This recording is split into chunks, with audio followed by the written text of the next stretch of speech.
Oh, and we are back. Welcome to another episode of Through the Hard Way. We are not on episode 200. That's a different show that I do. But you know what? That's foreshadowing, man. For when we do get to episode 200. I am Dr. Charles Cole III. I'm here with my good brother and partner in crime, Torrin Walker. Chris Stewart should be joining us soon. But Torrin, how you doing today, man? What's good with you? I'm doing well, brother. Everything is everything, man. Everything is holding together. Working on some new projects. Just feeling good to be back in the room again, man, to have these conversations. Man, I'm so happy, man, that we get to have these talks because I was away. I was out the country last week, and I knew some stuff bubbling, and the group chat was popping. I was like, man, I ain't gonna have good service, but thank y'all for waiting on me. I appreciate it, man. I'm good. I am, just working. Everybody is grinding. I think that everybody's in a season right now where they hustling. They trying to make it happen. Kids going back to school. I don't have kids. I'm talking about kids in general. Let me be clear on that. I am rocking the one and only Torrin Walker's from his clothes, the Black Men Speak Freely joint, so you can go get that. Where can they go get this from, brother? Where can they get this beautiful shirt that I bought 6 months ago that I just now wore? They can get that from my spring store. Speak Free is the name of the store, and you can go in there and get all kind of merch from me. I got that shirt. I got another design of the Black Men Speak Freely shirt, and I'm also going to be coming out with a line of Septum Ring merchandise pretty soon. Since that's blowing up again. Septum. I heard Septum Ring theory on mainstream television in the last few weeks. You're going to be hearing it from me in the next couple of weeks too, because I've seen people trying to come in and be slick. So I'm going to get in front of that, put my flag up so people try me. You know how they do. Man. Well, good luck with that. I still think that's hilarious. It is the ultimate troll, but I get it. I understand. And you're not the only one that got clothes. Chris Stewart has a lot of clothes and merch and things like that. I think the future will be literate is one of those. But Chris, where can they find? It's the revolution will be literate. I'm sorry, my bad, brother. I'm sorry. Yes. My bad. I'm gonna wear one of Chris's things on the next episode, and I gotta send y'all some agentic stuff. I have some things as well, but I'm refreshing a bunch of things. So three entrepreneur Negroes is up in this joint. Now that we done sold you something, let's teach you something. So y'all know how this goes, man. Y'all saw the menu. We have a full course for you all today. Torrin is up first. Before that, our brother Chris was just got in, man. How you doing, Chris? What's new with you, man? Before we hop into these topics, it's all the usual stuff. So I could lie to you and say, "Oh, it's all great. I'm good, man. It's all great." It's not. And that's it. That's it. That's all I got to say. Right? I like the salt and pepper, though, man. I like the salt and pepper on the beer, man. It's about to get a lot more salt than pepper. Tell you that much right now. By the end of this year, it's gonna be all salt. Just watch. Look, Nero is stressed out. So listen. Well, today we represent the common man across this country because, again, three brothers that try to work hard, take care of their families, do good, honest work, and it's so bad that they messing with Chris's Wi-Fi right now. But but nah, man. Why don't you introduce us to our first topic of the night, Torrin? What give us a good rundown, and then we'll go into it. All right. Well, the first topic of the night is one that's been really on my mind over the past couple of weeks. For those of y'all who do not know, there was a situation that happened back on July the 27th. Sha'Carri Richardson was caught on camera shoving her boyfriend, Christian Coleman, in SeaTac International Airport. A police officer witnessed the incident, and after a confrontation during which she attempted to shift blame on Coleman by accusing him of attacking her, she was arrested on a 4th-degree domestic assault charge. Her boyfriend declined to press charges, and Richardson later posted a video apologizing for her actions. That's the facts of the story. What concerned me was some of the response to people to that story. I heard a lot of people saying that, what she did wasn't really that serious. And, it was just a situation that was an incident between a couple and there's nothing to really worry about.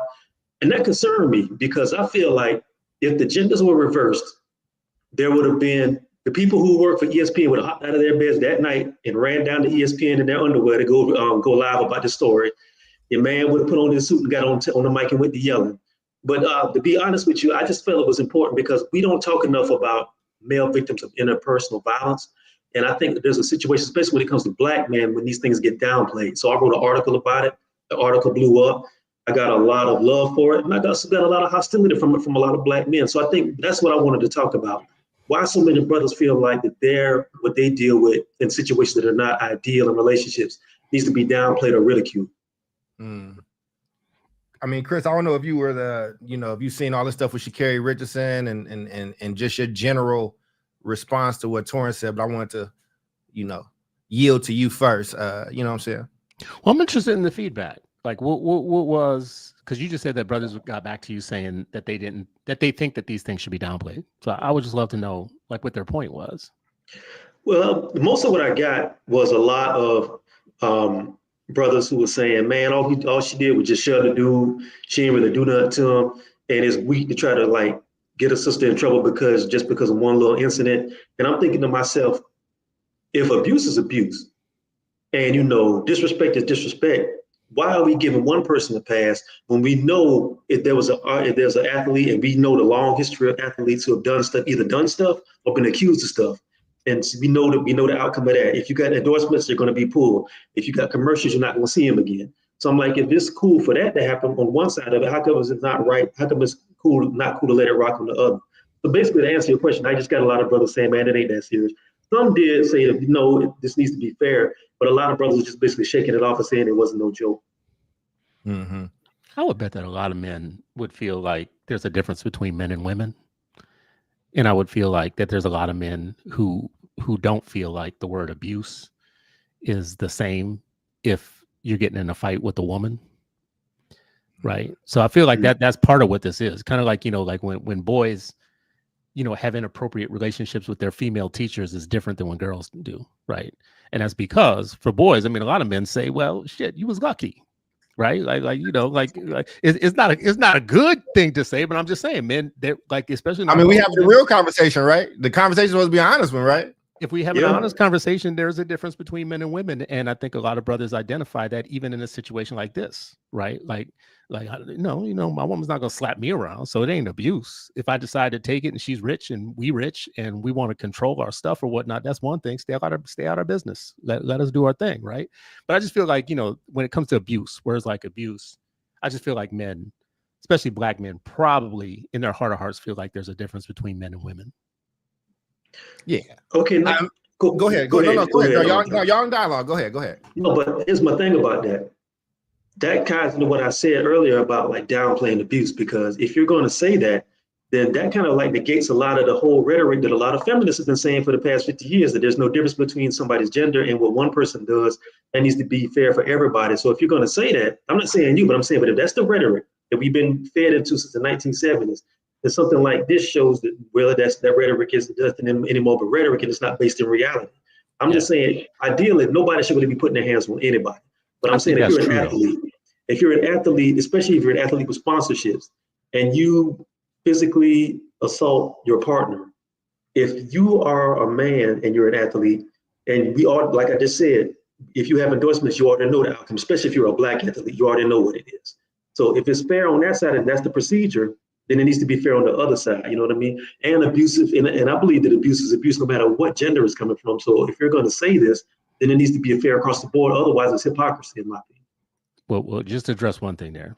I don't think that feminists, I don't know a single feminist that ever said that everything needs to be equal, including physical abuse of each other. I think what feminists have said is that in the workplace, you should be paid the same for your intellect. I think that they have said that in the world, you should be treated equally. But I don't think that they said that biologically, it's the same thing, that if Left Eye burns your house down, that's the same thing as OJ killing Nicole. Oh, my brother. I don't think that they said that. I mean, listen, in the whole Left Eye thing, I remember I kind of was on your side when the Left Eye thing happened. I was kind of like, this girl would have burned down this man's whole house. Then I remember, well, it's kind of her house too. Like they both have money. So, and this is what I noticed in a lot of these situations. Even with the Left Eye thing, their response to the world was, stay out of our business. Yeah, she burned my house down. Yes, her and I had some things going on, and we're gonna have some things going on, and it's us. Let rich people handle rich people's business, and I respect that.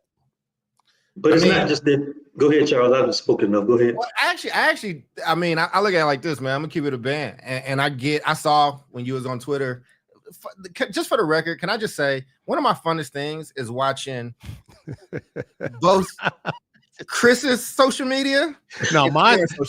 Torrance is Torrance now. No. It's yours too. Mine is calm now. You host a whole show on TikTok with hella Trump people that just like abuse, and y'all just have a good old time. But I just love it because y'all are. Listen, man. Let's have a real conversation about this. Logically, I think you absolutely right, Torrin. I think that there's hypocrisies. We all hypocrites in our own way. You know, one of the biggest things I learned studying Fred Hampton and Huey P. Newton, that the Panthers were rooted in like pointing out the hypocrisies, pointing out those false truths, those lies. Yeah, bruh, violence is violence, abuse is abuse. And homie responded the way I was raised to respond. Like, you don't hit her, you like get up, you know what I'm saying? You can't. I understand the sentiment of what him trying to hold it down.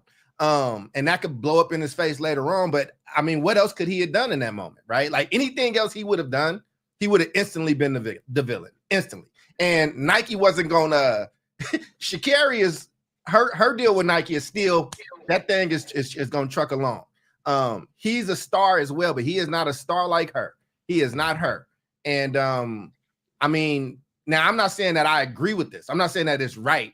I'm just saying the way when he got to go back to his social circles, when he got to go back home, he trying to keep things going with his lady. You know, I think it's just some things as a man that he's been defined as, especially as a world-class athlete who is physically imposing. I think he's aware of that. But I'm gonna be real with you too, T and Chris. I listened to Sha'Carri. I listened to Sha'Carri's apology. I listened to her get on camera. She gonna slap the shit out of him again. It might be worse the next time. So, brother, I don't know about that, but yeah, maybe. Well, maybe. I mean, you know, if you switch, and this, I think y'all actually kind of agree on this, but I'm gonna say this to get out the way because I actually am more entertained by y'all when y'all do this. If you switch this up with genders and roles and don't change nothing, don't change not a detail, and include that apology facing the camera, he's not working tomorrow. He's done. He is done. You put your hands on your girl at the airport, bruh. Like in front of all these people, what is he doing behind closed doors? What kind of man is he? Don't ever listen to him. He can't do it.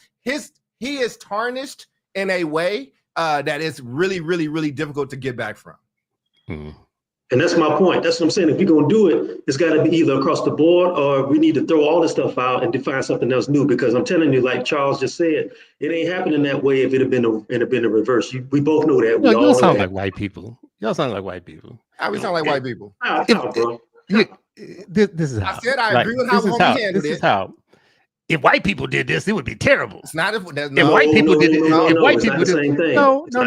White people get away with shit too, and men get away with shit, and a lot of rich people get away with shit. Bro, hold on now. If you find me one athlete that could get away with that, and I send you $100 right now, bro, because you know what time it is. So we don't have any athletes that have histories of domestic violence and still kept playing. That's not what I said. That's not what I said. And kept playing and kept making money. No. What was the repercussions of that? Even if it was true or if it was false, even if it's something that's proven to be false, his endorsements get taken away. That dirt is on his name forever, and he doesn't get away from that. So I'm just saying we can't pretend like it's not the same. Ain't nobody talking about white people. I don't want to see brothers get hit in the head. People, they give these false. They're always looking for examples of if it were the other way, right? And I feel like men's rights people are always looking for a situation. If the roles were reversed, maybe not. If the roles were reversed, they're like rich people in high celebrity positions get away with shit a lot of times, right? And come back from it, right? Amazing comeback sometimes. Yes, you get canceled sometimes, and guess what? Sometimes you're a comedian who did, whacked off in front of people, and guess what? Now you're back on a tour again, and all of a sudden you wait a little while and you're making money again. Maybe you get canceled from SNL for saying nigga, and then all of a sudden you're hosting SNL You know, you got fired off as an employee, and next thing you know, it was an Asian joke. So it was Shane did an Asian joke. different nigga. You know, it's just like it's still a nigga joke, which was funny because he wasn't even making fun of Asian people. It was like, but anyway, see what you're doing. because my point is, I know what you're doing. Because I know what you're doing. Canceled the man, and the man got off of that show, and then they had him back as a host. Yeah, but he didn't just have him back as a host just because of serendipity. He went off on his own independent and became one of the biggest comedians in the country. He became one of the biggest comedians, and they didn't, and it fought and it worked. I mean, but like he was left out there on his own. He had to go independent and do that. And the other thing too, I'll say this, like, because I mentioned OJ.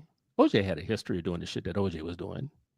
Like, I know in the end we were like, he didn't do it. You know, I don't know. Well, I know that, but OJ, you think OJ killed that girl that he got off for? I don't know. I don't know if he did. Did he walk? Here's the thing. Even with that, did he walk home the next day? He was on trial for his life for a year. That's what I'm saying. There's always consequences. Well, but my man got in the Bronco and took off. I feel like if he hadn't gotten in the Bronco and done that running shit like that, maybe, you know, it would have worked in his favor a little bit better. The plausible deniability, but the getting in the Bronco and you know, going down the highway, whatever. But anyways, my only point in saying that is Jim Brown and other people, whatever. There has been a long history of people getting away with shit, and I'm not saying that they should or shouldn't. That's not even my point here. My point is, I just feel like we're looking for reasons to victimize men and say, see. Nah, I disagree with that. No, be the victim. No, I got to push back on that hard, man. Matter of fact, it's actually, I'm glad you said it because I got some data right here for you. I love data. Check this out. This is from the National Crime Victimization. I don't believe it. Where you get it from? Hold on, no, I got it. I love this. You know, this is my thing. Data from the U.S. National Crime Victimization Survey in 2019 shows that men make up about 20% of reported intimate partner violence victims.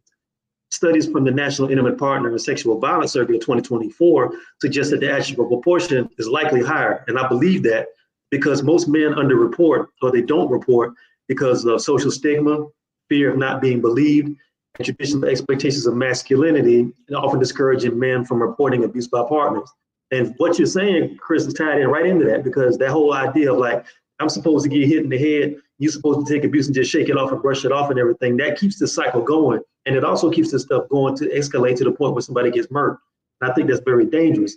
And I think when you have situations like this, and brothers, and like I said, this isn't just because of the system. I think a lot of brothers have internalized this to the point where they feel like, well, abuse is a love language, and this is what I should be able to accept. And I think that's very dangerous.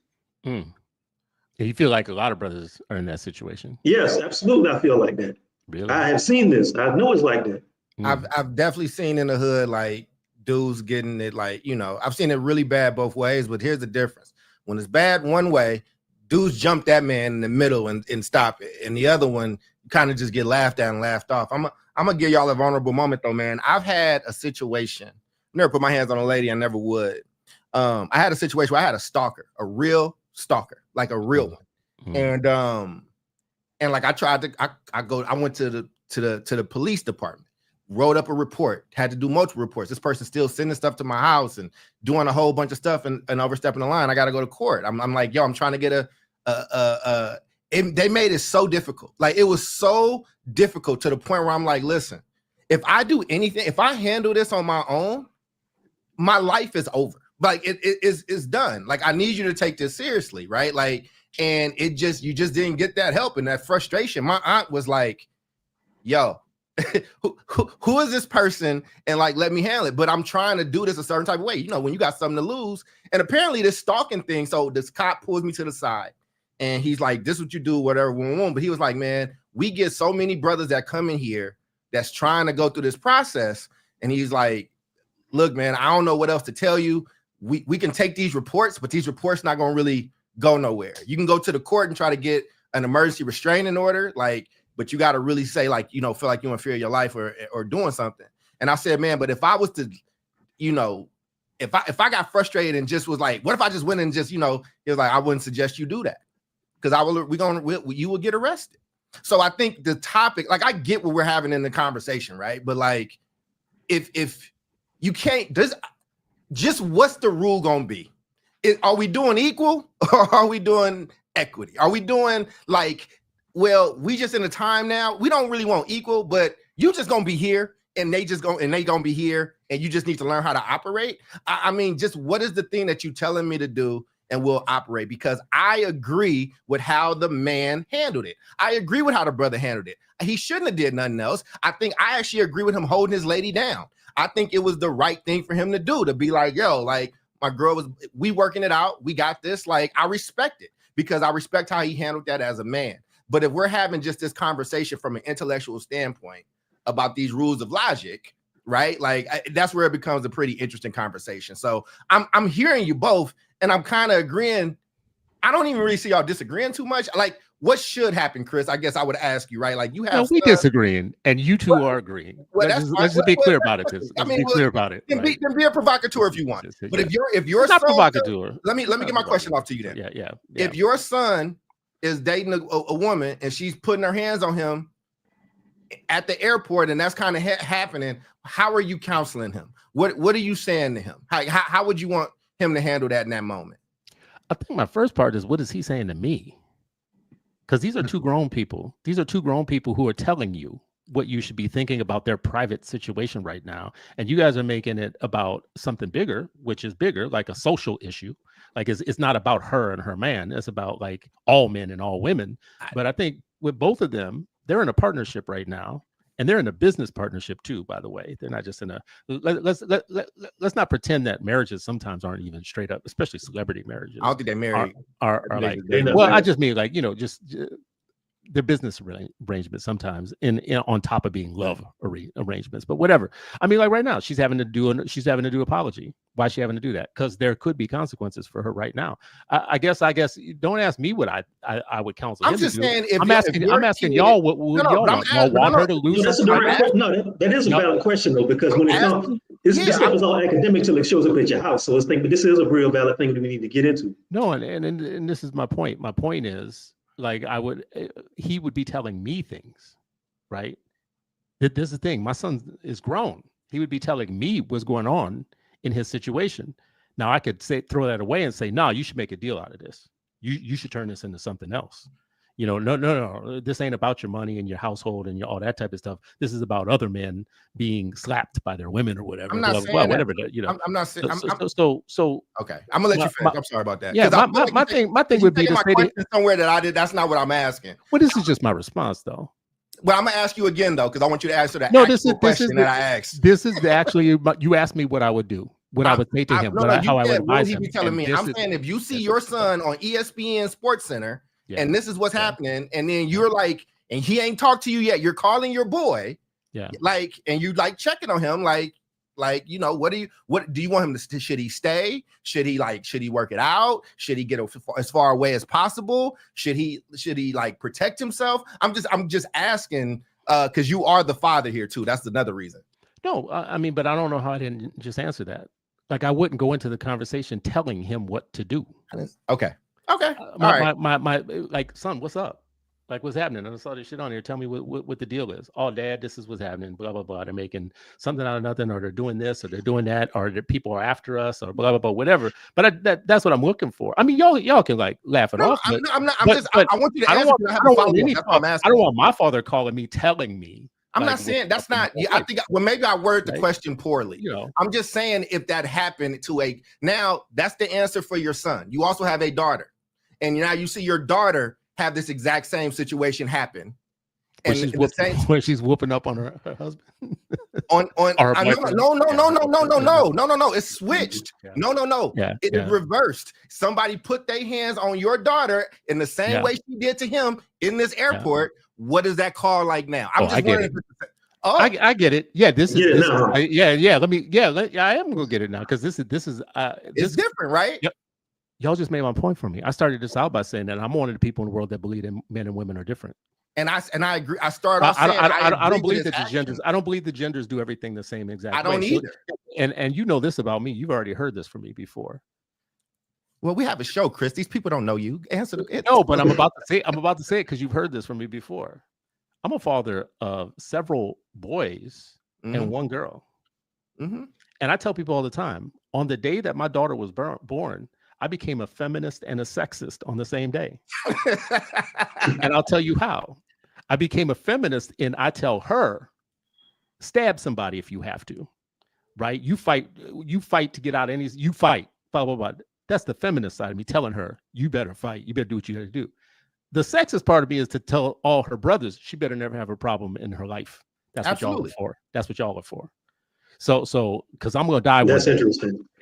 I'm going to die one day. Y'all going to still be alive. And it's your job for the rest of your life to make sure that my daughter never has a problem. And so see, I'm a feminist and a sexist at the same time. See, here's the thing with that. Here's the thing with that though. When you put that, not to say you personally, but there's a lot of men who go through the world like that. And I'm gonna be honest with you, everybody's daughter ain't worthy of that sort of treatment, because there's a lot of them. That's messed up. No, let me finish. Look, man, Merlin Santana, Brian Banks. Yeah, there's a lot of brothers with a long history of getting put up in some dirt. Or the brother whose NFL career almost got killed, Travis Rudolph, because he was messing with a woman who had a husband, and she didn't tell this dude that, and got jealous because he didn't want to leave, and she told her brothers about it, and the dude pulled up to his house, and he ended up putting one of his brothers in the upper room and the other dude in a wheelchair. And whose fault was that? Well, do we have 8 black hands when that case was on? I think we might have still had 8 black hands when that case was happening. And the brother got off because she lied, sent them dudes to his house, and he had them things on him, and they didn't make it out. And he was on trial fighting for his life. I mean, Chris, this is what I was saying. I actually agree with you. I'm saying that, like, listen, man, I don't think things are equal. I don't think things are. I'm saying, but stop saying that you want them to be or that they are. You don't, and they're not, and they shouldn't be. But no one is saying that they want this type of situation to be equal. This is the point that I'm trying to make. We're trying to do across the board, because y'all say you want equal pay and you want be treated equal before the law, and before you want other equality. That when it comes down to somebody who's twice your size slapping you versus you slapping them, that should be equal too. Well, look, man, that doesn't make biological sense to me. That just doesn't make biology. See, we live in a time every day, bro. But we also live in a time now where biology doesn't really matter, apparently, according to the rhetoric. So if we're going to have that conversation, and if that's the I didn't make this up. It's always going to come back to pronouns. I did not make this up. People with way more degrees than me made this up and said this is reality and made it logic. So I'm saying that this is the logic that we're going to base everything in. And we got to make everything even across the board. If it's just like the way we do laws, the way we do everything else. And ideally, nobody should be putting their hands on nobody. But I'm saying if we're going to do this, then the consequences need to be equal across the board, is what I'm saying. Feel me? Yeah, I mean, I guess that's a good argument against affirmative action. I mean, listen, I'm coming just from a social worker standpoint. Let's make it all equal across the board. All right, black cool. and white, I'm gonna come in this from a social worker standpoint now, right? Like, let me tell you the thing that shocked me the most when I was a social worker. And Chris, you might have got the same thing too. I know we was different type of social workers, but it's kind of in the social worker 101, because you find this out and it shocks you. I didn't know how many boys were sexually assaulted. I didn't know how many boys was abused or how many men were abused, right? And then we had to do all this deep diving into why and what happens. And it's basically, there's a thing built up in males or boys that when there's an issue, any of the sexual nature, whether it's men or women,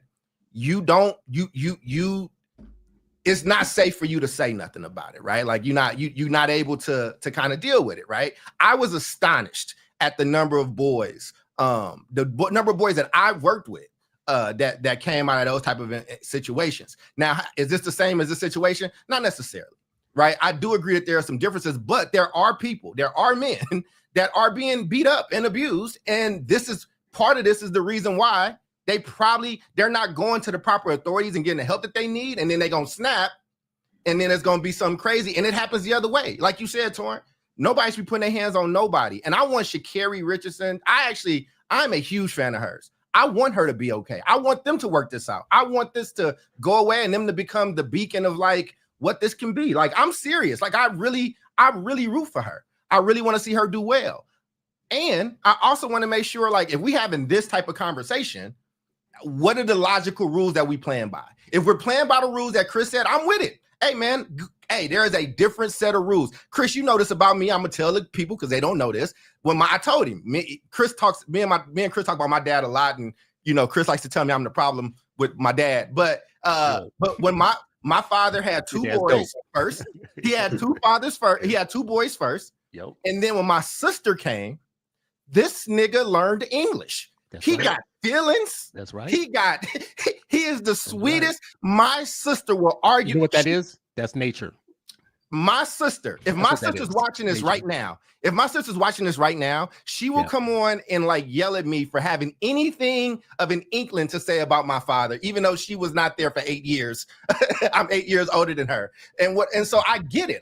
That's why I wanted to ask you as a father, because I saw the drastic change in how my father dealt, and he loved his sons. Well, let me add a couple. But I think you love, do you love sons and daughters differently, is Yes, what you I'm do. saying. And Yes, if you we do. do that, Yes, then you let's do. go with that logic. And I agree with Torrin. I think where Torrin is saying, and I'm gonna give it to you, Chris, because I know I'm being long-winded. But where I do feel you, Torrin, I feel you with all of it is, you can't tell me all day that these are the rules, or these are the things, or these are the standards. And then when it's not convenient for you, now it's, well, I'm a woman, or now I'm a girl, or I'm this. And then when somebody was like, well, maybe this is why the pay is different. Maybe if you can't go and do this, no, this is not the same thing. This is different now. If the rules constantly change for when it's convenient for you, then what are we standing on? But I agree that this man handled it the right way. I think as a man, he should have handled it the way that he handled it. I would have looked at him differently if he would have turned his girl in and not worked it out. And I'm rooting for both of them. So go ahead. I'm sorry. I just had to get that out. I'm gonna tell you right now, me personally, I would have let it go. I mean, I'm not gonna. I would have looked. I would have been like, y'all saw it, I saw it. Go ahead and do what y'all need to do. I'm not gonna say nobody to put me in the head. No, I'm sorry. I don't move like that. Yeah. I'm not gonna do that too. But no, I'm going. It's gonna be a different house. I'm going out. I'm gonna have my bags and shit ready. I'm not doing it, boss. Not right. Yeah. So a couple of important points here. The first one is, I learned this years ago, that when you remove prisoners from rape statistics, that's what makes the difference. Because when you add the United States prison system, men actually get raped more than women. Mm-hmm. I remember when I started in college class. I didn't know it was more, but I know it's a lot. It's more. It's a lot more. As a matter of fact, when you put those statistics back in. So be it for prison statistics, actually men are walking around. There's more men walking around having been violated in that way and carrying that with them and that simmering in them. And it's a silent killer. It's a silent, you're walking with that, and the whole world pretends like it doesn't exist. So you got me on that one. I appreciate that coming up again. Also, I will say this, that boys are taught to shut their mouth in certain situations. Like, let me give you a statistic about the public school system. It's 1 in 10. Mm-hmm. When Congress came together to study the number of children in public schools who are the victims of sexual maltreatment in public schools, it's 1 in 10. Mm-hmm. That's the number that they came up with. I'm not making that number up. That's what Congress came up with when they studied the issue, 1 in 10. So go into a school and count off tens, and there's a good chance that 1 in 10 of those people in there, and the number of boys that is happening to, it's happening in situations where the average perpetrator is a 20-something white woman teacher, right? So right now, I've said this before, and Charles, you've seen me do this before on this on our podcast before. Tell people, go Google it right now. Teacher arrested. Just Google that, and then and click on the image tab and watch what pops up, and you're gonna see a whole bunch of white women, right? But the way we treat that particular situation is, well, them boys is lucky, right? Them boys. Now you're talking about a 15-year-old and a grown-ass woman, right? And I'll tell you about one of the cases that was crazy. That was when the boy turned 18, he was on the hook for child support. That was the big case back in the 90s, some of the Mary Kay Letourneau case. About Letourneau. No, that's the Letourneau case. That's the OG case. Yeah. There's more after that. So as a matter of fact, I don't even know that they got him on child support like this other, because the reason this became a big issue was this 18-year-old all of a sudden had to pay child support to his abuser, and no one was calling it abuse, right? So I'm with y'all on this one, right? Like on that part of it, the stats, we need to be, but if we're being very honest, number one, families have this going on all the time. The average perpetrator is a family member, and girls and boys are taught to shut up about it, right? There's a system of silence about these type of issues in our culture, period, especially in the familial culture. So I'll say all that, but then let me stop there and just say, going back to this, it all should be equal thing, right? You got people right now talking about there should not be biological men in women's sports, right? And that's an argument right now that people are having because there's a biological difference. Now, I will argue about that one because to be able to participate in women's sports, you have to have an estrogen level of a certain level, and you have to have a testosterone a certain level. And if you're trans, that level has to be lower than the average woman. So if you think that there's no difference between that trans athlete and someone else, well, let me give the Minnesota Vikings the same treatment that he's on, the same chemical treatment, and see what their record is the next year, right? Like tell me there will be no difference then, because there will be a difference.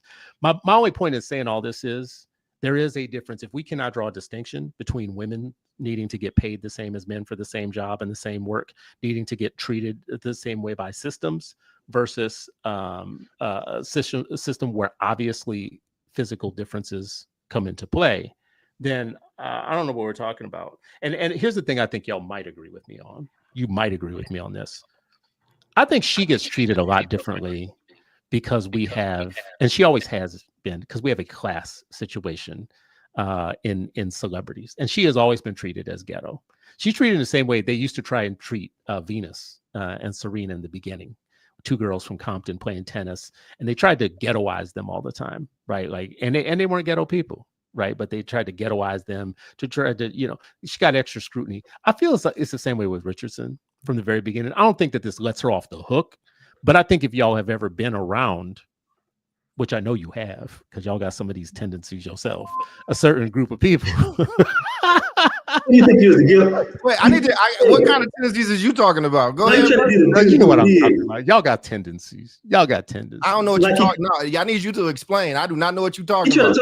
He trying to pull some shit like Felicia Rashad on the Gilded Age and stuff. Like, they ain't never been in slavery, and we just some old heel hands. I feel like this would be different. I feel like if it was Felicia Rashad, that she gets treated differently than. First off, that queen would never be in this situation. Let's start that there. That's classist. But I'll just say this much, listen, Richardson, there's a certain element of, there used to be some respectability politics in sports, and then people like Richardson started winning and started getting into sports, and people did all they possibly. They did it to Venus and them and whatever. There's two types. They did it to Iverson. They do it to others. Listen, if you can play basketball, you can play basketball. But why are you getting treated like you the straight up hood of all hoods, and the Will Smiths of sports don't get treated the same way? Maybe you don't agree with me. I do know in my mind, I feel like she gets treated the way that people expect to treat a person like her. I think that's a separate issue, though, and I agree with you on that to a point.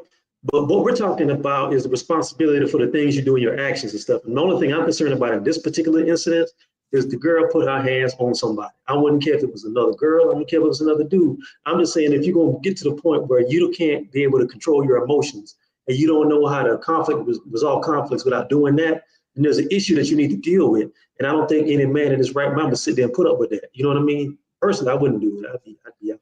Yeah, and I'm from the hood. I seen relationships where they just beat each other ass, and that's what they think love is. And I mean that's and I think that's terrible too. I listen, man. Like I said, I'm a Sha'Carri fan. I think Sha'Carri's early controversies was it was the weed, it was the drug stuff or whatever, and then the way she had handled it. But I still think I know she got some hate, but I think a lot of people, I for one, was really supportive of her and just like, all right, well she's young. She just need a little bit of media training and she'll be fine. And what she did, and to her credit, man, this is why I'm standing for her now, right? Like I want to see her do well. She got low, she trained, because remember she had all that, and then she was cocky and went out and said she was gonna dust the Jamaicans, and it was bad. And she got low and she trained and she became the fastest woman in the world, right? But that's sports. See, to me, that's sports. Sports is those hero cycles, right? Where you kind of at the top and you fall, and can you come back up and get there? I think that woman's a warrior. What I'm saying in this situation, though, and again, I want them to work it out. I really do. I hope she's fine, because I think she's special, and she's special to this sport, and she's special to a lot of people. And I can also acknowledge that if this was reversed, with everything being the same, that it would go very, very differently, and his life would ostensibly in that field where he was and that status would be gone the next day. And so, I mean, both things can be true. I agree with the sentiments that you got, Chris. And that's why I asked you as a father, and I wanted to lead off with that. And I want to remind me before we transition, I want to read the comments, because you got fathers in here that agree with you. And Torrin, I know I feel like we're having two different conversations. I feel like one of the conversations is logical and like, what is the standard so we can all understand it? And I think the other one is practical. Like, in real life, men are stronger than women. and that's wrong. If a man should never put his hands on a woman, there are higher consequences, and a woman can. I mean, we having a real conversation with no cameras. That's how I'm surmising it and how I'm thinking about it. Mm-hmm. I mean, the realest thing I can say about it though is, especially if you're an athlete, people get mad. Shit happens. Like we pretending like aggression isn't a part of this lifestyle. Chris, part of if this it's reverse, you would not say these same words. That's the point that Torrin. I don't live. I'm not looking for the reversal to make men. But it's the reality. I could seek that out in every story, and I would find it. But it's the truth. If I start with the premise, that men are somehow being unfairly unjustifiably, the question is, do we only take abuse seriously when it fits the script we expect? That's the question, right? Like that's why I was asking it that way.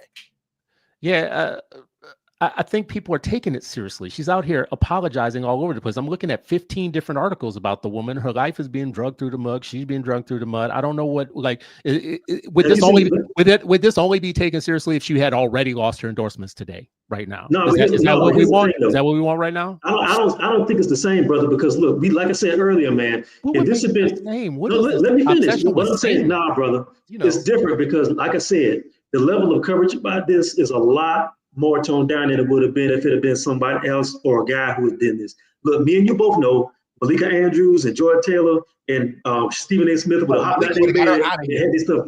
What time did CNN go on? Like about 5 o'clock? They'd have been at 3 a.m. ready to go with this stuff and everything and tweeting about it. Nobody ain't said nothing. What about my dude, like with the podcast dude, who just now is getting separated from his work and his job, but it feels like he had more situations before this. To my Shannon? Yeah.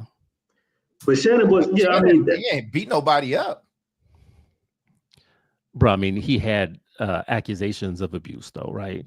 Yeah, but but Shannon was guilty of freaking off. He wasn't guilty of doing nothing and liking it crazy. Now, I said that on a previous 3 the Hard Way. I said, listen, people being freaky, it should be their own business. And I don't feel like y'all was with me on that one.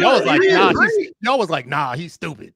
He's dumb. No. It wasn't an action. Roll the tape. No. I don't remember saying that. I might have. I'm just saying it wasn't about the actions. Because look, you got 2 consenting adults. Y'all can go off and do whatever y'all do off in the cut. That's y'all business. He was stupid, but because he had a lot to lose and he was picking some of the worst people to do that stuff with. I don't know why this man, how old is he? 54, 55?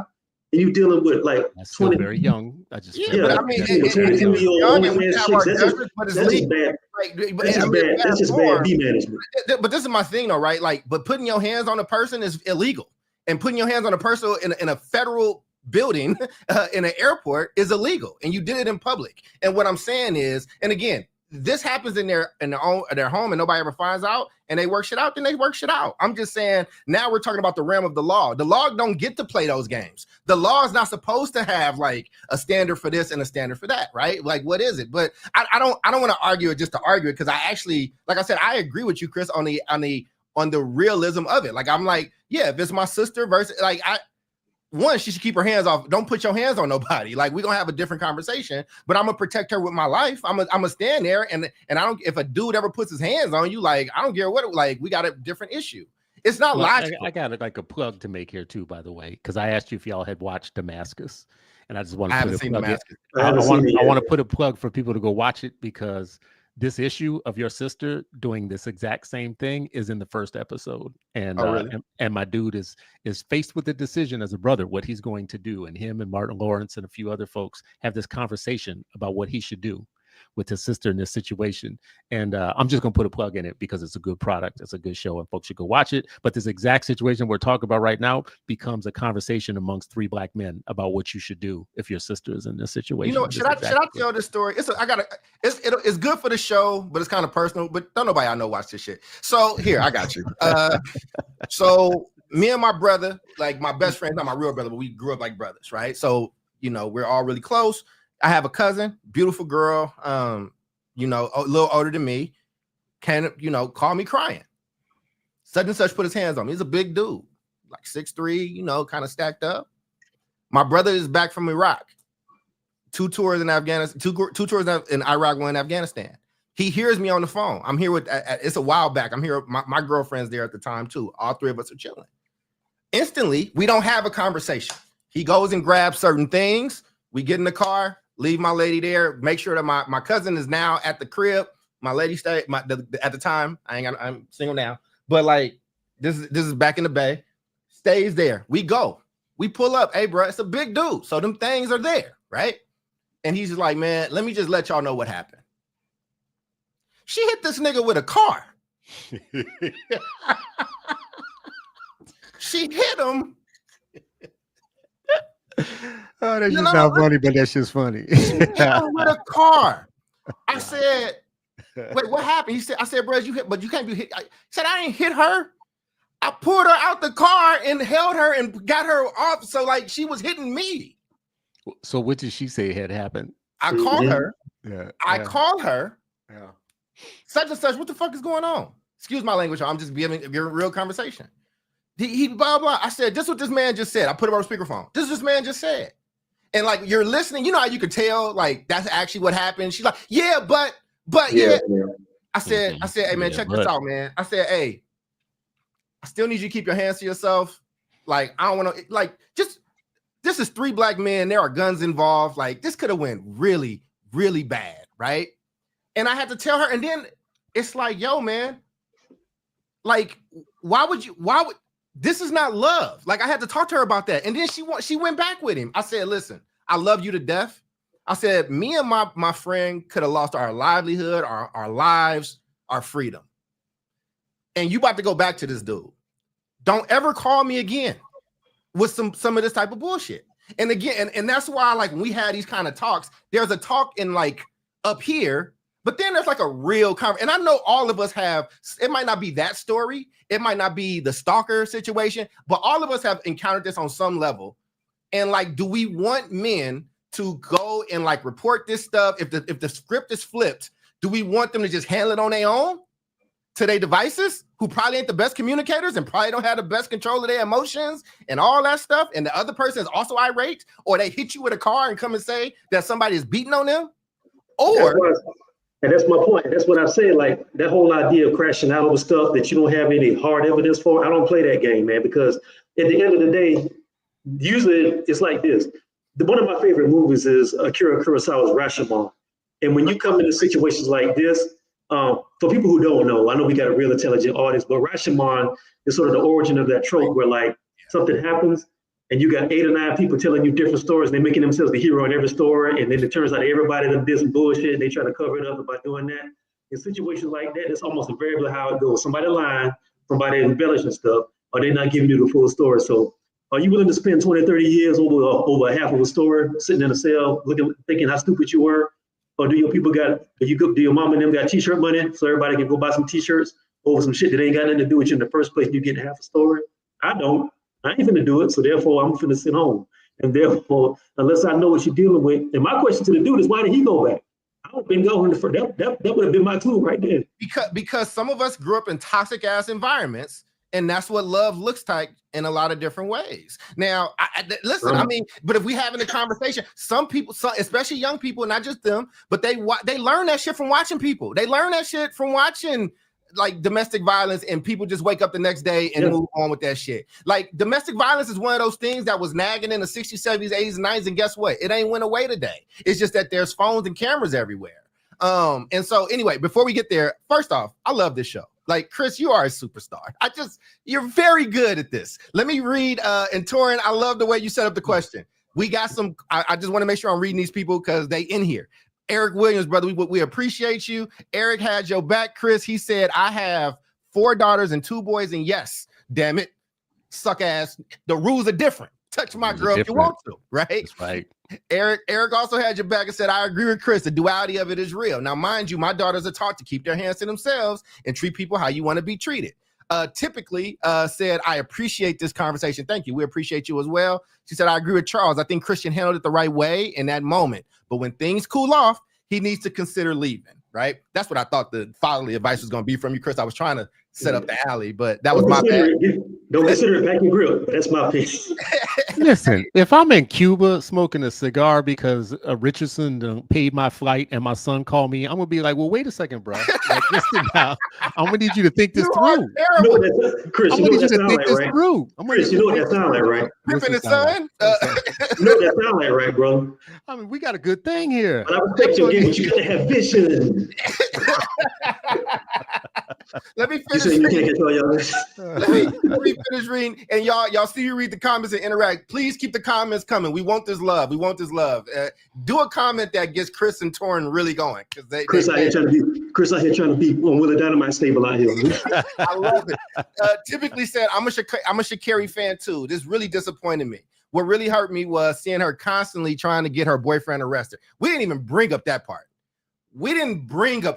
I think that's what turned people off and on her so much, because she didn't know she was being filmed the whole time. So they just went back and watched the film. And Chris, I don't know if you knew this part too. And like everything she said, she had lied on. So she lied about all of it. She said he hit her, arrest him, like, and then they was like, oh, we got video. And then she was like, oh, let me. Yeah, there's a 15-minute video. There's a 15-minute. Basically the body cam is like 15 minutes long, and her story flips about 4 or 5 different times on the dime, like in the Fast and the Furious and stuff like that. Think about it. Nobody wants to talk about that. Man, that's I'm gonna get these rest out. El Michelle, thank you, El Michelle Johnson. Her boyfriend knew who he was getting involved with. Okay, that probably wasn't the first time she put her hands on him. She's a waste of conversation. That's rough. Because if that's the logic, hey, homegirl, I know your eye is leaking. You knew who he was, but I got you. Typically, it doesn't make it right. See, they going the comments. They having a good conversation. If she went back, he's the fool for taking her back. And I think Torrin agreed with that one. So to our people that's listening, thank you for listening in. Y'all, let's wrap this one up. I know we're gonna switch, but let me just say this one last thing about this too. Because sometimes, and I'm a person who's been in the public eye, and I know how stories become stories sometimes. And sometimes when you're in the middle of a story, you can't understand how your thing that you've got going on is now subject to like way more inquiry than what is like really happening in your life, right? Like people are making this about social issues and social justice things and whatever, blah, blah, blah, beyond you. And I'm not talking about this issue, this one that we're talking about. I just mean when you're a real ass person in the middle of a situation like this and your life is becoming the story for other people's kind of like daily conversation or whatnot.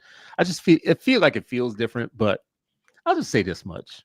The only reason I bring that up is because you never really know all what's going on in somebody's lives. And to say things like he should leave or he knows what he got into or any of that type of stuff, I don't think we know everything about some of what turns his crank and what turns her crank. And sometimes people have logical relationships that I don't understand, maybe necessarily. They're not mine. But I've had enough close people in my life who have relationships that I don't understand necessarily. But I do understand there's one thing, which is that we all got different motivations for what turns our crank. That's all I'm gonna say about it. Like, you know, there's just as sometimes people fight hard and sometimes people love hard too. You know, just I don't know. I don't know what to tell you. I get the social issues. Love me soft then, damn it. Maybe that's not what anybody in any whorehouse in America is saying, but okay. Right. There's not a single Mustang Ranch customer in the United States who's saying that, but okay. You know, you do you, right? Like, but I feel like, you know, yeah, she burned my house down. She put some sneakers in the bathroom and burned her whole house down, but y'all don't understand the benefits. But okay, like you do you, I do me. Yeah, all right, go ahead.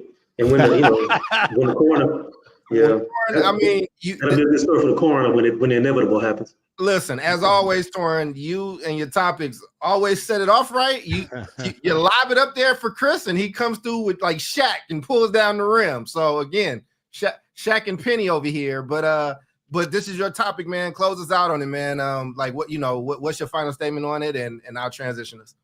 Yeah, I wrote an article about this on my Substack called "Pain is Love," and I think Black men just got to really get out of this idea that to be in love you have to suffer and endure pain. I think that goes back to slavery, and I feel like a lot of us have been dealt that whole corporal punishment from the people who feed us and the people who love us, and I think we grew up seeing that, and we grew up partnering with people who model that behavior. And we got to get out of that because it's toxic and it's not going to be healthy. So If you're dealing with brothers out there, if you listen to me now, if you're dealing in a situation like that, pack your bag and run, bro. Find you somewhere to stay. Call your boy and crash over there and get you somewhere. Amen. Amen. I don't care All how right. good the cigar is. Well, that's topic one. I swear I love this show. It's so much fun. It's trouble. You're not gonna keep a career, but it's fun. So, all right. Topic number two. Transition us, man. Uncle Nearest in court. I sent some stuff over. Chris, I don't know if you're familiar with this, but I got a rundown for you and for the people at home. I'm just gonna read it. Uncle Nearest Premium Whiskey, known as the fastest growing Black-owned spirits brand in U.S. history, is now in a serious legal fight. At the end of July, Farm Credit Mid-America sued the company and its co-founders, Fawn and Keith Weaver, claiming they defaulted on more than $108 million in loans. On August 14th, a federal judge placed Uncle Nearest into receivership, meaning the Weavers no longer run the business. Instead, a court-appointed manager will take control while the case moves forward. The lender says Uncle Nearest broke financial covenants and even overstated his whiskey barrel inventory by over $20 million. But Fawn Weaver calls these allegations salacious and inaccurate, blaming reporting errors by a former CFO and insisting the company has continued making large profits. She also called on supporters to clear the shelves of Uncle Nearest products, saying the team remains unshaken. This is a major turn for a brand recently valued near $900 million, and it raised bigger questions about what happens when Black-owned businesses and companies succeed at scale. Fellas, I want to know if you all think that there's something afoul here, or is this just kind of par for the course if you're like a Black business owner and you're starting to cut into a different echelon of business? And I don't want to swear any thoughts, but if you think of Diddy and Diageo or whatever that place was, or when Jay-Z got into it with his liquor company before they broke, and I think 50 Cent and his first liquor company, they had these type of issues. Just your general reactions to this. And let me start with you, Chris, just because I know we were talking about this in our group chat earlier. I don't know how much you heard from it. I'm a big supporter of Uncle Nearest. I like, you know, well, I do. I like whiskey. I mean, you know me, you know that I collect whiskey. I got Shannon's whiskey. I like whiskey, right? And I like the story. The story is a beautiful story. For y'all that don't know, the story is that Uncle Nearest was the man that taught Jack Daniels how to distill whiskey. They took stuff from him and stole it. He was a slave. He couldn't own anything. And then these folks found it, revitalized it, and built almost $1 billion company off of it. So my long-winded, I'll transition better in the future, Chris, but I forgot to let the public know what this was. Yeah, I saw this pop up in the feed, and I don't have a ton to say except for I think it's a red flag when you blame your former CFO for accounting errors, right? Not if he's stealing. Huh? I said, not if he's stealing. I mean, before you say that part, I'm a little bit more interested in, is this a conspiracy against you until you say that? Now I'm just thinking, okay, you're bad at business. You got bad business practices. I also think y'all got to stop selling us alcohol. Right? Maybe going to pork. Are you not Black today? Who is y'all? No. I'm talking about all the pimps. I'm talking about all the Black capitalist pimps that think that we need a liquor store in every corner and that every rapper should have a alcohol brand so that people can make bad decisions every night in nightclubs drinking bullshit. That's what I think. I think maybe they should find something like, Sharif and I had this conversation on a different podcast where I said to him, it's weird, Sharif, because, I don't know a lot about the Muslim religion, but it's funny that if all of a sudden, if all Black people became Muslim and stopped eating pork and drinking alcohol and started practicing modesty and, tore into the thing you bring up all the time, weren't twerking on stage nationally or whatnot. If we all lived a Muslim lifestyle, do you know how many industries would collapse? I mean, if you actually live a Christian lifestyle to the letter, but yeah. I mean, we're living a Baptist lifestyle right now, right? So I think we need to switch to Muslim, right? Because right now we live in a Baptist lifestyle. I can't let this Catholic is not about to take shots at the Baptist today, brother. He's a Catholic, y'all. Listen, anybody? I'm a Lutheran, so I'm just. That's totally opposite. I won't be clear about this. But my only point is in saying all that is, I would be with you because, the thing with Bill Cosby and NBC. the thing with Prince, and all of a Mhm. sudden he magically dies all of a sudden when he was just about to get all of his rights back. And Michael Jackson just magically dies, and on the day before, like he's about to make a big play for all the masters of everybody's work. It just seems a little suspicious. But then you say this dumb shit like, oh yeah, well, I mean, $100 million was our former CFO. Right. Well, okay. Now you done messed up my conspiracy theory here. Well, look, when Dorian, you dove in it a little bit. You had some thoughts. The floor is yours. You might actually address what Chris just brought up. Yeah, but look, first of all, man, we all know the historical background of successful Black businesses or not even innovative Black businesses that have an idea and it starts going really well, and then Willie shows up and be like, I don't what y'all over there doing and stuff. Let me buy that off you. Or if you ain't gonna let me buy it off you, I'm gonna destroy it. That we know the history of that. In entertainment, in farming, basically every industry the United States has, there's been some Black person that was making inroads and white supremacy came to destroy that. I think this really just could be just dirty corporate politics, because once you get to that level where you're pulling in 8, 9, and 10 figures, the game gets really, really different up there and stuff. And people are willing to do anything to try to either undercut you or to try to take over what you got. Now, look, I haven't said that. I did see the report about that where the woman who owns Uncle Nearest, or did own it, she basically blamed her CFO for fraud and everything.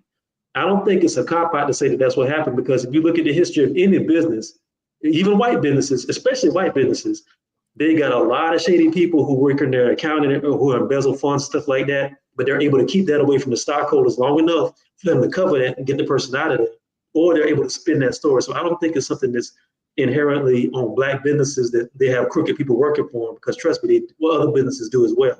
I think the issue here is when you have a business that's successful, you're going to have people who want to get at it. That's especially if you have a successful Black business, like I said.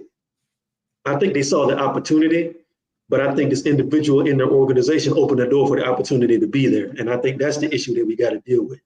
And even though I just said that you don't put everything on all Black businesses, some of our businesses, I was waiting for you to get there, bro. Some of our truth. Troy lives in Atlanta. This was coming. I was waiting for it to come, because like I done took Ubers in Atlanta, I'm just saying, and they asked me for directions. I'm just saying, some of our people, God help us, I love our people to death, but some of our people just don't want to do right, and it's just the way it is. And the thing of it is, we got less leeway and less of a window to be able to play them games that other people have. The average black person ain't got no uncle they can go to and say, let me get $500,000 to float this business till I get back together and stuff. If you mess up something, you just screwed with no grease. So it's like you got to be very, very careful. All your ducks got to be in order, and you got to be really, really on top of everybody if you have a business like that. That's even, I don't care if you got a corner store or if you got a $100 million, $900 million business like Uncle Nearest. It's like you can't have cracks in the walls that people can come and breach your stuff from. And I think this is just a situation where somebody either wanted to buy the brand out or buy the formula out, and they saw the opportunity, so they jumped on it, and then they put these stories out to muddy the water. And like I told Charles earlier when we talked before, sometimes this is a tactic that happens too. Sometimes they will dirty up your name, and they'll dirty up the current management to drop the stock price so they can buy up all the stock, and then when they get their person in that they want to have in there, if you Black, you know what this means. They get their person in that they want to have in there, and then they bump the stock price up again. That happens too. So El Michelle here says that it was microdosed with weed. Is this whiskey with weed? She's saying that people are drinking alcohol less, and the new drinks got weed in them. They do. A lot of them do. A lot of them. Okay, not this one though. This isn't like weed. No. Oh, okay, I was about to say that's a new product on me. I hadn't heard that one. I've seen that statistic. They say this is the from people from 21 up to like 35, maybe to 40. They're consuming less alcohol than people I think this is the lowest alcohol consumption in maybe 30 or 40 years. But I think it's because people broke. Ain't nobody going out. I'm not paying going outside to drink $20 drinks, especially where I live at. Ain't nobody, that ain't happening. I can go get a bottle and go home. Well, and here's the thing where I'm gonna throw Chris some red meat. So they start seeing the backlash and all that good stuff, and they're like, "We still trying to take you." Like they went to court today. I don't know what the results are because I've been working. I'll find out and update you guys. There's a show I'm launching with Tommy, Chris, and this is one that we kind of trying to use to see how this format would work. So I'm like kind of steeped in it, and my book club was talking about it. So they don't want to fully fire her. They just don't want her to be CEO anymore. So I think that's some red meat for you, right? It's like people gonna stop buying this if you get rid of the black girl, the black woman, and the black man that run this. Mostly the black woman, right? That runs this. She's the face, and she's, to her credit, she's been online, she's been talking. I don't know if you should really be online talking when you in the middle of litigation. Just anybody that's listening, I don't think you should do that. But my eyebrow did go up when it's like, oh, you want to have control and interest in it, but you need her to be the face. She needs to be your Popeyes lady, so it can keep popping. You know what? So, like, when Donald Trump, they asking Donald Trump about like these Epstein files, and my man's just like a mob boss. He's like, y'all still talking about that? That's old news. Y'all should know that Obama wrote those files, right?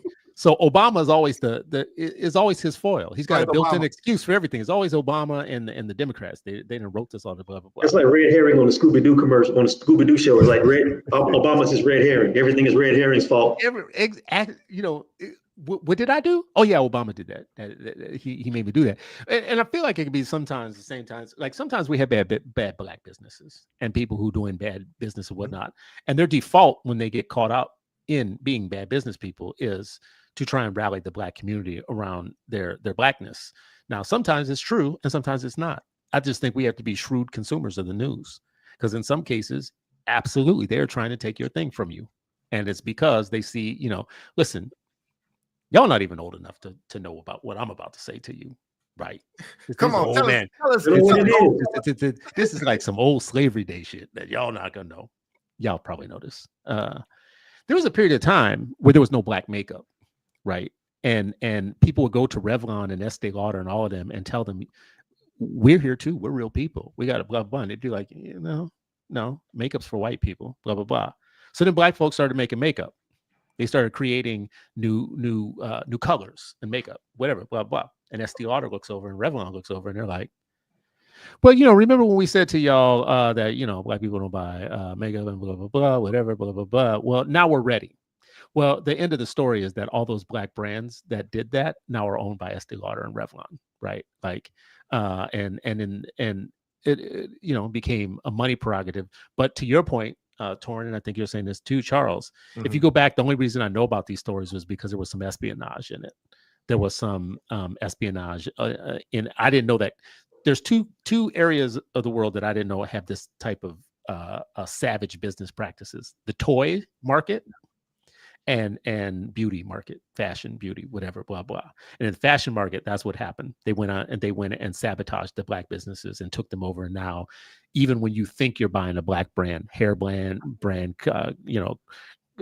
relax all that, you're actually paying Revlon and you're paying Estee Lauder and their house. And the same thing with toys. Like, my man got his super soaker money eventually out of it, but all the black toy businesses that were creating a lot of shit that our kids play with right now, including that thing with the wheel that you look through and it shows you pictures and shit, espionage. So I don't know which to take. This could be the espionage side, or this could be just like we have some cousins that don't run good businesses. Well, I mean, go ahead, Torrin. I got you. No, but here's the thing. Like I said earlier, I think it could be a combination of both. And once you get to a certain level, like I said earlier, that level of business is extremely ruthless, like you said. And people don't realize that, but they say some of the highest paid espionage that goes on is in the corporate world. People think it's all about countries and everything and nations spy on each other. But trust me, major corporations have people who infiltrate companies and spy and everything else. They got laws against it. Yeah, corporate espionage is a real thing. One of my favorite shows that I fell in love with over the summer that I hadn't seen before is Mad Men. Y'all ever seen that? I love Mad Men.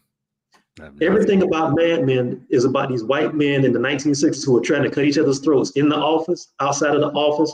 Everybody's in competition with each other. It's literally Darwinism and survival of the fittest. And that's how white people are with each other.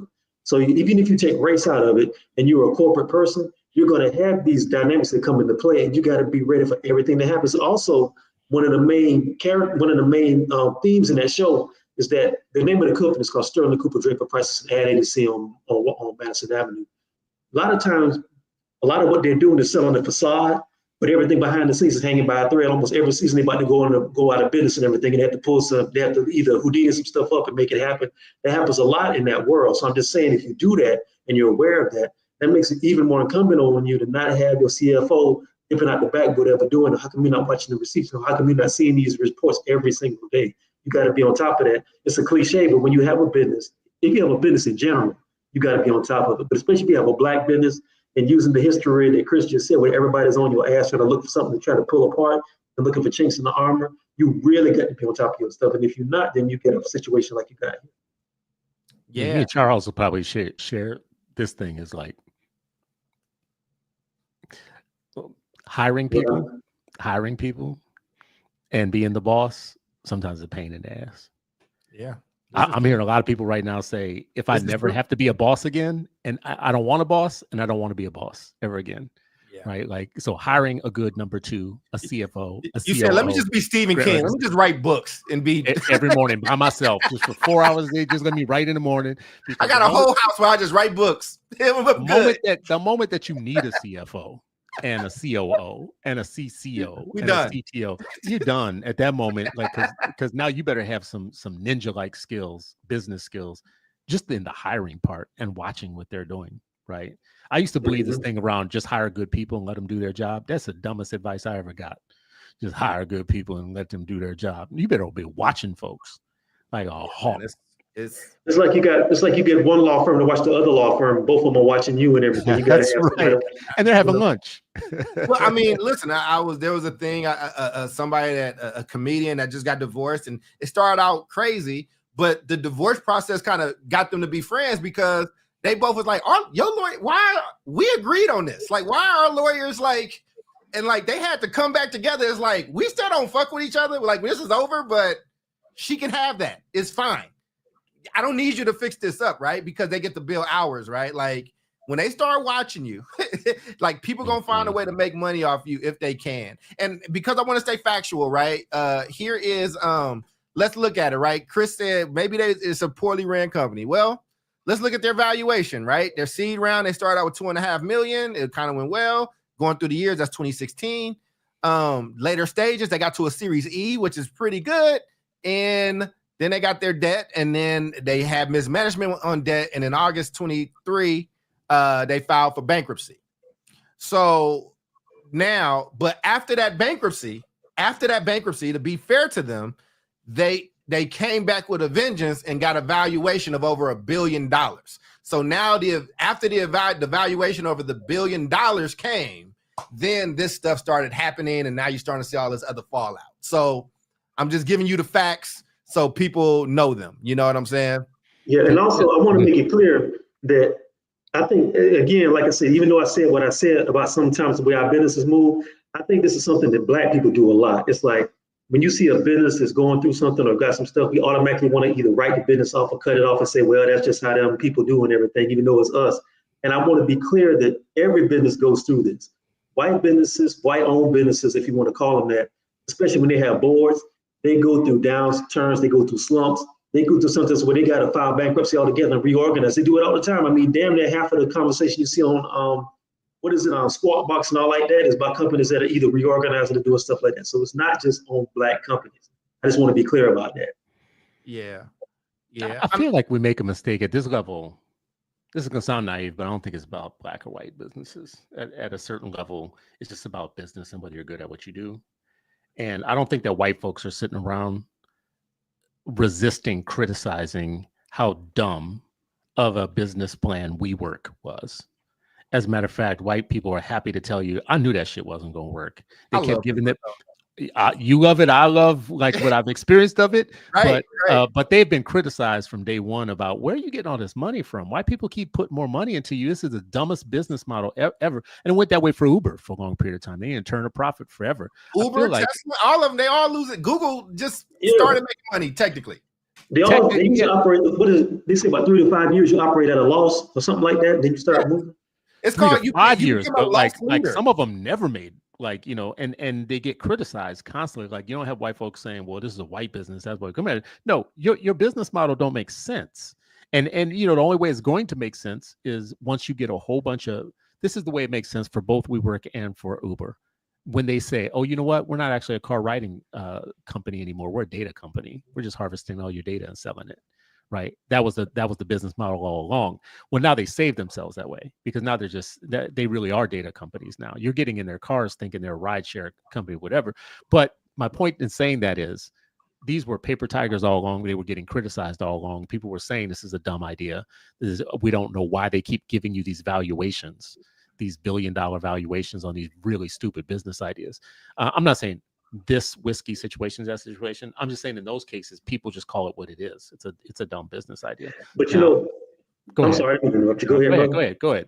No, I was just going to say sometimes, luxury goods and like pleasure items and like syntax stuff, that stuff is almost recession proof. I mean, even in the Depression, people were going to drink, even though they were coming out of prohibition, people still wanted to drink. I just think outside of this particular situation, I think we're just in a unique time period now because we just, the effects of the pandemic are still going on. And I think I think the pandemic hurt a lot of like lifestyle and event plans because people sat home and people was like, you know what, damn, I saved $200 this week. Maybe I don't need to go out in this club. But damn, the TV was on. I got my phone. I can sit my ass in the house. If I could only go back in time and put some money into streaming services, if I could just go back in time and put some money down on some Netflix. I mean, think about it. I mean, people started realizing, it's almost like one of those things where like, if this happened to me a couple of days ago, the cable went out, right? And I don't really watch TV that much, but if it's on, it's going to draw your eye to it. Mm-hmm. It's like, it went out and I sat by myself for like an hour, and then I grabbed a pen and a pad and I did some of the most productive stuff I did in damn near a month because I didn't have that distraction on you and stuff. And I think that's what happened with like these luxury brands, coupled with the fact that people were going into damn near a recession at this point. So people are like, I ain't going out to go clubbing for what? You know what I mean? And burn $100 for that shit. I'll sit in the house. You know what I mean? I'll buy Uncle Nearest to sit in the house and drink it all month. You know what I mean? So I think that's part of it. What Charles said, doesn't it seem crazy to you? Like in my lifetime, $1 billion would have been an entire industry. Yeah. Like if you would have said to me the alcohol industry was $1 billion industry, I would have been like, damn, that's a lot. But you're telling me one company in the liquor industry is valued at $1 billion. 1.4 billion. One company. Y'all drinking too much. Y'all drink. That's why we electing wrong people. Y'all need to stop this nonsense. I'm so glad you said that though, right? And because y'all have a nerd, I'm loquacious. I do take very long takes, but I make up for it because I actually do research. So let me show y'all some agentic literacy right now. So we just looked at the market share for Uncle Nearest, and you remember they had their ups and downs. They got to a Series E, which for y'all that don't know, that's actually really good. That means that there's a lot of faith in you. And they had the bankruptcy thing, but bankruptcy is also seen as a strategic tactic. And anybody that likes Trump, I don't want to hear you say anything negative about bankruptcy because it is business people do use bankruptcy to their advantage. Now, let's look. Now, the cap for Jack Daniels is $14 billion. But if you look, over the last 5 years, Jack Daniels has lost they've dropped 57.9%. And around the time when one Uncle Nearest started to gain some traction. And then there was a spike here. Seems around the time that Uncle Nearest was having those financial issues, they got their new funding. I don't know if these things are connected or not. I'm not saying they are. I'm just showing you numbers side by side because we are literate Black men. And then you see from 24 to 25. So now Charles wants to know, who do they want to install to be the CEO of this company? This is the other thing you need to know. At the moment, Uncle Nearest is still private. For y'all that may not be in business or things like that, companies stay private. A lot of companies do want to go public. I do think Uncle Nearest wants to go public. I think that's the reason you're hearing about their valuation. That's the ultimate plan, right? Chris mentioned WeWork. That's when shit started to crumble for WeWork, was because they were trying to go public. Now, for people that don't understand, when you go public, you have to get vetted. You can blow smoke up asses for a long time. But when Chris and Torin got a company together, the two best arguing Negroes in the land, and they say, we about to go public, then everybody starts to evaluate. Everybody starts to go into your books. They start to open things. So what I would say, Chris, we lost him, but to you, Torin, and everybody watching, this is around the time where you start, maybe you didn't know your CFO was doing some other stuff, or maybe things wasn't lining up. but people are looking at those books and things are changing. I'm not trying to be a conspiracy theorist, but what I am trying to do is show a body of work where one company was on an incline and another company was on a decline. Now, as Chris just said, $1 billion used to be a lot of money. I'm still at a market cap of 14 billion, but if you were at 50% more, somebody is asking some questions. So again, I just wanted to throw some red meat out there. I'm not being a conspiracy theorist. I'm just saying, here go what the numbers look like for Jack. Here go the numbers for Uncle Nearest. And I'm really, if they come out and say anybody from Jack Daniels or any of those parent or partner corporations is the type of person that they want to lead it, then I think you found your meat. Yeah, well, here's my provocative thing I'm going to say about it is I think they should pick a different business. They got to stop selling. We got to stop having drug dealers. Okay, got you. But that's not the conversation right now. We can do that time. That's what this is. That is exactly this conversation. Like, but I don't think it matters if it. I think even if it wasn't alcohol. Let's say it was shoes. Let's say it was. And I'd feel differently if it was shoes. I mean, like Black Girls Code. This happened with Black Girls Code. With Black Girls Code, I wouldn't say me and the lady that runs it are friends, but we're friendly. We've seen each other. We've been in certain spaces, and I remember when that was coming up. I remember how big it was. Mm-hmm. And her shit was hostily taken over. Well, now see there are stories. I've heard stories from her side, not her. I don't want to put no legal stuff out there from people that are friendly with her. And I've heard stories from that other side. And you know what the story? It was it's mismanagement. It's this, it's that. You know, I don't have access to those books. I'm just saying, different industry, but I think it's still going to be the same type of thing. I don't know if it's coincidental. I do want to say something to Chris, though. Is like what you're saying, brother. I've heard this before, but as somebody who has, I've worked in not in liquor or anything. I started being a bartender when I was younger, but somebody who's worked in media and stuff like that. Look, man, you got to give the people what they want. And I understand about what we want to see our people doing. Look, trust me, I totally get what you're saying. I understand what you're saying that, yeah, there's certain things that we do that we probably need to back away from. But like a friend of mine once told me, man, there's been a lot of brothers who went bankrupt trying to sell a health food store in the hood. These people want liquor. Some of these people want what they want, and they ain't trying to hear none of that stuff that me, you, or nobody else talking about. They want their strip club. They want that. And they want their food. And if you do that, you'll never really go broke. You may not struggle, but here's the point I want to say about that. I've been the one who says that crack gets a bad rap. I'm the one who says that. I'm just saying. Look, for example, look, I hate them pop the balloon shows and all that stuff with a passion. I despise them shows, but they was able to make enough money. They was able to make enough money to basically revitalize Jonathan Major's career. So, who am I to say? Who am I to say that? That. Here's a question, Carl. So that movie he did, Magazine Dreams, the one that basically gave him his comeback. That's up under the Zeus Network, right? That's who funded. That's who produced it. How did they get the money? Pop the balloon. So, but anyway, y'all need some new wholesome content from Three Smart Brothers. Holla at us. Hey, Ray J, holla at me. I think Ray J owns Zeus, or he's part of it. Holla at us, bro. I'm with you. Bring us some money and bring Carl some whiskey. So bring me money. But here's my point, though.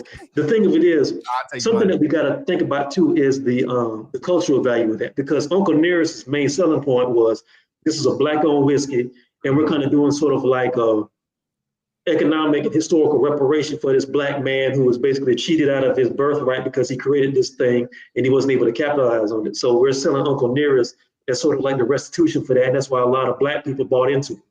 If you change out the management structure, that's why I bought so much. I am supporting. A lot of brothers did. A lot of brothers did that, and sisters too, and a lot of nightclubs. I don't know if typically as a brother or sister, I don't know, but typically said if her and her husband aren't the owners and control majority interest or whatever, then I'm not buying it anymore. And I feel. But here's the thing about Uncle Nearest. Uncle Nearest got popular kind of like in the wake of the George Floyd thing, because people was like, oh God, what happened? What can we do to do some sort of financial restitution? That was back in the day when every corporation was like putting black squares up. And I think the fact that Uncle Nearest even got to be on the Jack Daniels roster was because that was their way of kind of feeding into that. Because look, this is Jack Daniels. Jack Daniels is in Kentucky. They don't care about no George Floyd, but they care about money and they care about opening up a new market. And I think they saw that lane open and they did it. I think the danger here in this is if this goes the way it's going to go and they end up be either becoming a figurehead, because it happens a lot with companies too, just like on Boomerang. What was the name? Eartha Kitt, who I didn't like, became like the figurehead of. Baby. Well, yeah, you know. Why you hate? She was like the emeritus president of that company, but she didn't make no damn decisions. That was Eddie Murphy. They do that a lot with people who form companies, and I'm saying if they do that, they're either going to have to bring in somebody with some sort of value who's black, either, but not somebody who's like a pop star, somebody who actually has experience in a business person to do that, and they can still work. Lady Eloise, brother. It was Lady Eloise. Yeah, if they pull something like that, it can work. But if they completely end up buying it over and selling it off to somebody who's like some guy who is not, it could be an issue. You're gonna get the same thing like Tiff typically said. I think the danger in that is Uncle Nearest was so good because the quality was so good and it got so popular that the people who buy it aren't just black. A lot of people who buy like Uncle Nearest, a lot of hardcore whiskey drinkers from Kentucky and places like that like Uncle Nearest just as a drink. So I think that gives them a little bit more leeway. But it's like, do you want to open up an IPO for the remainder of the people, or do you want to lose your core audience and end up losing it anyway? It's a trick. And before I go to you, Chris, and we start to wrap this up, and that's why I think they were like, oh, we can't fire her. Like, we can't. She got to be here somewhere. She got to be a face somewhere. We want to do this, and I mean, I don't know. I don't know what's happening. I don't know who's in the right or in the wrong. I said this to Torrin, Chris. I said, I think it might be a case where a little bit of everything is true. There were some vulnerabilities there. It might not have been the best management of things. And also, look, if I came in the game and we don't know what we're doing, but we somehow this podcast is now at $1 billion valuation, or you're Shannon Sharp and they got $100 million deal on the table or whatever, things start happening. Things start going bump in the night. And I also think capitalists are smart and they're vultures. If they see any type of weakness, and Chris, you have dropped off on this time, a lot of people don't know the process when you start going through valuations, when you start to dance with going public, and then people start looking deeper into those books. You know, we run nonprofits. It's the same, like sometimes it's like, oh, when you got to look deeper, like it's one thing when you give a report, it's another thing. They're like, yeah, now we're about to do this audit. I think a few different things might have been true at the same time. And I don't think it hurts that big white corporations like plot that this is a small black, led company. And we know the general Joe public, all we got to say is they don't know what they're doing in mismanagement, and we taking it.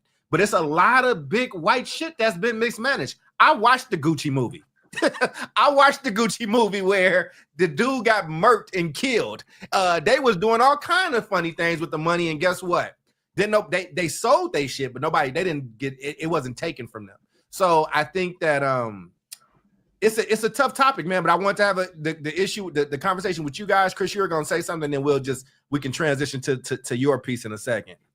Yeah, this is where my conservative inclinations are going to come into play. Like, I always forget that I have these inclinations in me, but they come out in moments like this. I feel like the reason that you get a contract with a rapper or a very famous person is because you're selling a lifestyle product that they are going to be able to sell to millions of people, because the millions of people want to see themselves in a social relationship with that person. And they alcohol, like everybody's going to get a licensed tequila or whatever. None of us saying this is just something black folks do, because Sammy Hagar has a tequila, like some sort of Cabo Wabo or something like that or whatever. They all do. But that's no, they don't all got one. But it's like the rock and roll lifestyle. In that case, it's the rock and roll lifestyle. And in this other case, it's the hip hop lifestyle. It's the nightclub lifestyle. Whatever. Some of it's good and some of it's just shit too. By the way, let's just be real. Like, some of it is you can tell that the person put some time and effort into. No, this better be good if I'm gonna put my name on it. And then there's other people that are just like, listen, they're kind of like Trump. You want to license my name? How much is it going to be? Blah, blah, blah. And it might be some shitty alcohol, but I'm going to have people paying $100 a bottle in the champagne room thinking that magic's about to happen and shit, and in the champagne there's nothing had in the champagne room. But I mean, you can have somebody sell you that dream because like, you work all week, you want to feel like Diddy on the weekend, right? Like, but you're selling bullshit in a lot of ways, and you're selling poison in a lot of ways. And there's so much stuff you could sell to our people that would advance us. That, like a payday loan on every corner in the hood. That's terrible. payday loan, a liquor store, and then the other, you can't get a coffee shop with a goddamn internet signal in it or whatnot, but you could get 8 liquor stores, right? You could get 15 kind of like hair weave places where you can't even buy the weave yourself. It can't be black people not running those at all. No, they are running them. They're running them in the exact same way that these other rappers are running tequila companies. They're putting black women in these shops to sell shit that they can't buy themselves from Asian countries. Right, like they're putting Indians in convenience stores and bodegas, and they're putting and everybody's doing their thing. But Charles, I'll just throw this to you just in this one way, because I know you're a movie person. What was the rule in The Godfather when they were talking about dividing up territory? The greatest, one of the greatest cinematic movies of all time, just for y'all out there that don't know, the whole reason the movie takes off and why he gets killed is the rule was you can sell this smack, we can run the girls and the drugs. You cannot sell, you got to sell the dope to black people. You cannot sell it to Italians. They're animals anyway. Let them lose their souls. I remember that line. Right. Yeah. Exactly. And Vito was like, what? Like, we can't. And that's the whole. Vito was not in agreement with those things. And Vito, they saw the orange. Anytime you see an orange in The Godfather, somebody about to get murked, and that is that's the catalyst. You can sell that to the black people. The only reason I brought it up was we should live by the Godfather rule. Don't sell your own people bullshit. Sell it to other people. So Vito should have got popped, is what you saying? I mean, we can extrapolate that to a lot of things. There's some politics we need to quit selling our people too, but that's a whole, which is the same thing as dope, but that's another conversation. I feel like it's the same thing. Like, listen, I've been to some, and you know this about me, and my diet has changed over time, or whatever. And when I went through a vegan period, I needed some vegan soul food, right? Like, because if you go vegan, shit starts tasting bad real quick. When you came to Oakland one time. Bro, listen, let me tell you, you go to certain cities, and it's like you don't even miss anything, right? Because when you go on a vegan lifestyle, well, listen, that's ingenious to me. I mean, you enjoyed the restaurant. I went to one in DC. There's one in Minneapolis. This shit ain't healthy either. You know that, right? He was like, it's vegan. It's healthier. It's healthier, my brother, than drinking a whole bunch of whiskey and bacon. It's still greasy. Try that in Memphis. You'll get laughed out of town trying to net in Memphis. Ain't no such thing as in Memphis. No, we yes. Remember, we were there, Charles, and they got it counter at Moxie. Yes, yeah, they got it. I went got a vegan burger and brought it back for the girls at the counter at the hotel. Because they were like, "What? We got that here." You can smell barbecue. You can smell barbecue in the atmosphere in Memphis. You can just feel it floating on the air, man. It's just everywhere you go. You can feel the diabetes and the heart attacks. You can just feel it all. The limbs getting cut off because of bad choices you made. My only point in saying this is the Godfather rule is a good one, and it's not only Italians. It's not only Italians. It's also everybody. Every other ethnic group has sold us bullshit, because we were the black market was the starter market for all of them. It was the starter market for Korean stores, for Indian stores, for Asian stores, for Italian drugs, for Polish and Irish policing. We were the market for everybody. We ain't gotten to the history of bootlegging, bro. Bootlegging, we ain't gotten to bootlegging. We like every time Chris comes to Chicago, we go out to dinner and we try to go to these places, and there's always like a Capone suite. Like, it's like, how does this motherfucker still got a room in every major restaurant in Chicago? Like, because gangsters rule the world. I'm glad you brought this up too, Charles, because I just said this vegan shit. So Charles took me to dinner in this last place that we went to, and I had the world's best. It was good. I had the world's best bacon I've ever had in my life. Yeah, see? Yeah. It was so good that we almost had to order two orders of it and make it the dinner. That's how good it was, hanging from a wooden thing, and it had been smoked. It was great. Anyways, it was like on a clothes hanger. It was like a clothesline. It was like that's what I'm saying. Certain places are gonna test your wheel. That's what I'm saying. It was like a pork curtain. It was a curtain. We went to the chop house. We went to the chop house in Chicago. I'm sure there's a few chop houses. Yeah, I know about the chop house. Yeah. You gonna eat in there? I'm sorry. But on one side is politicians, like pictures of politicians, and on the side we own, it's just gangsters. It's just gangsters. And guess what? There's not too much separation. They just meet in the middle. and that's the thing, right? And those meetings happen. I mean, we did a show in Arkansas before, and they showed us the back room Bill Clinton had in Arkansas where he used to make deals. Just a regular old hole in the wall, like little restaurant. The food was good. I'm gonna throw this to you so we can transition Torn to the next one. But as the movie person, my favorite movie of all time is Boomerang. I love it. And I just told the brothers in my book club about Kurosawa, because one, Highest to Lowest is a remake of a Kurosawa movie, and I was telling them about Rashomon, but there's a bunch of Akira Kurosawa movies that are just incredible. Yeah, and a lot of movies you see today were done in that style. I'm gonna throw it to you to close us out on this, but I'm a big, huge movie buff. So no, that's good, brother. Yeah. Also, The Magnificent Seven is a remake of The Seven Samurai. They've done that before. Mm-hmm. Yeah. That whole thing about a ragtag group of people coming together to fight a bigger evil, that comes from Kurosawa. But anyway, all I got to say is, look, you got to handle your business. And I think people don't realize that there's a lot of volatility in every business. They may put it on a really solid front because that is part of business too, looking like you got everything under control. But most businesses got stuff going on behind the scenes that you don't know about, and there's flip-flopping, there's turnover, all kind of stuff. The thing of it is, even with all that, you still got to have everything in order as much as you can. That doesn't mean that you can be prepared for every single thing, but you got to have some sort of awareness that something is going to be coming for you one way or another. So if that's going to happen, have your people in order, and taking it out of the realm of a business, moving it into the Black business that we're talking about. I'm going to say the same thing I said when I first saw Sinners. Stop picking up your big lazy cousin to watch the dough. Get somebody who's actually qualified to watch the dough and make sure that they can ask the right questions and stop just pulling people because you look good. That's all I'm saying. That's all I get. I got you, man. And I'm going to throw it to Chris. I will say, typically said that Spike Lee robbed him. He hated Highest to Lowest.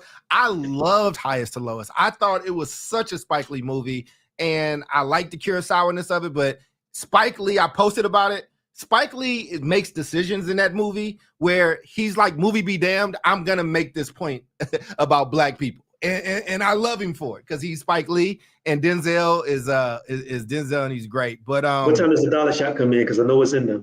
The what?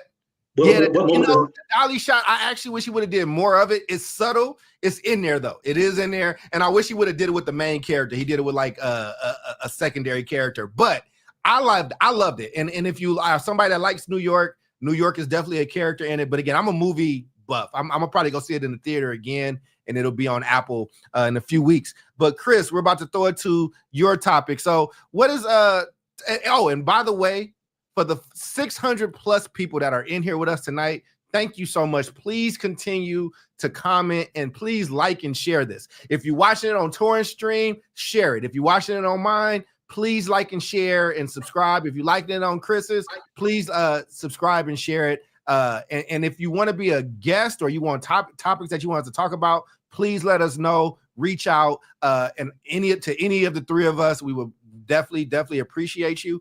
But this is how you start at the ground level. So we just wanted to thank you for that support. Chris, what's topic number 3? So I want to talk about Dick Gregory. And the reason I want to talk about Dick Gregory is because this is a year where a bunch of people are getting cut off in my field. Alternative education media is being defunded in the era of anti-DEI, anti-everything that is not white and white supremacist. Grants are starting to be cut. People are starting to fold up.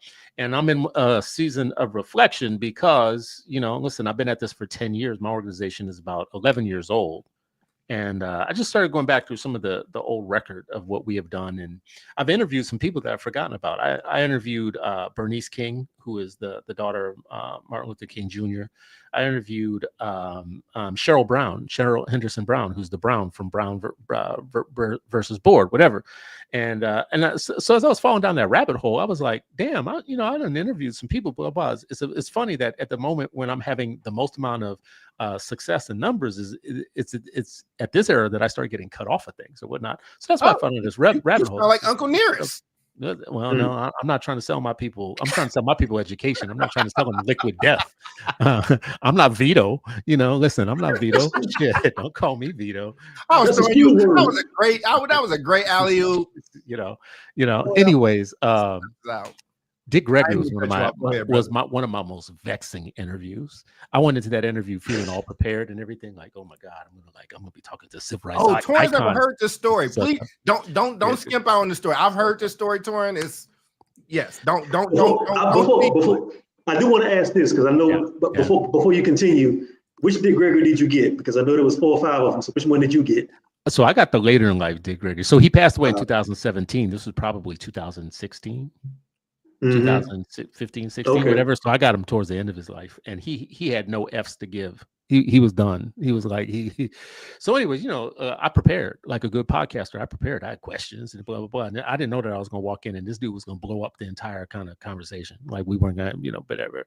So, anyways, he threw me for a loop. I started asking him questions, and he has this way of just like destroying the premise of your questions. Man, I ain't even gonna answer that. Yep. Ain't nobody. I asked him something and I said the N-word. I said, well, what about the N-word? Blah, blah, blah. He's, man, whoever told you to call it the N-word? When did we have a meeting say we was gonna say a nigga's a N-word? Blah blah blah. When did Jews ever talk about the Holocaust being the H-word? Blah blah blah blah blah. Whatever. Blah, blah. And I was like, oh, so we supposed to say nigga again? And he's like, you was never supposed to stop saying. You're not supposed to take the power out of what that is and stop people. Blah, blah. And that was the beginning. I was like, oh shit, this is like where we going after this?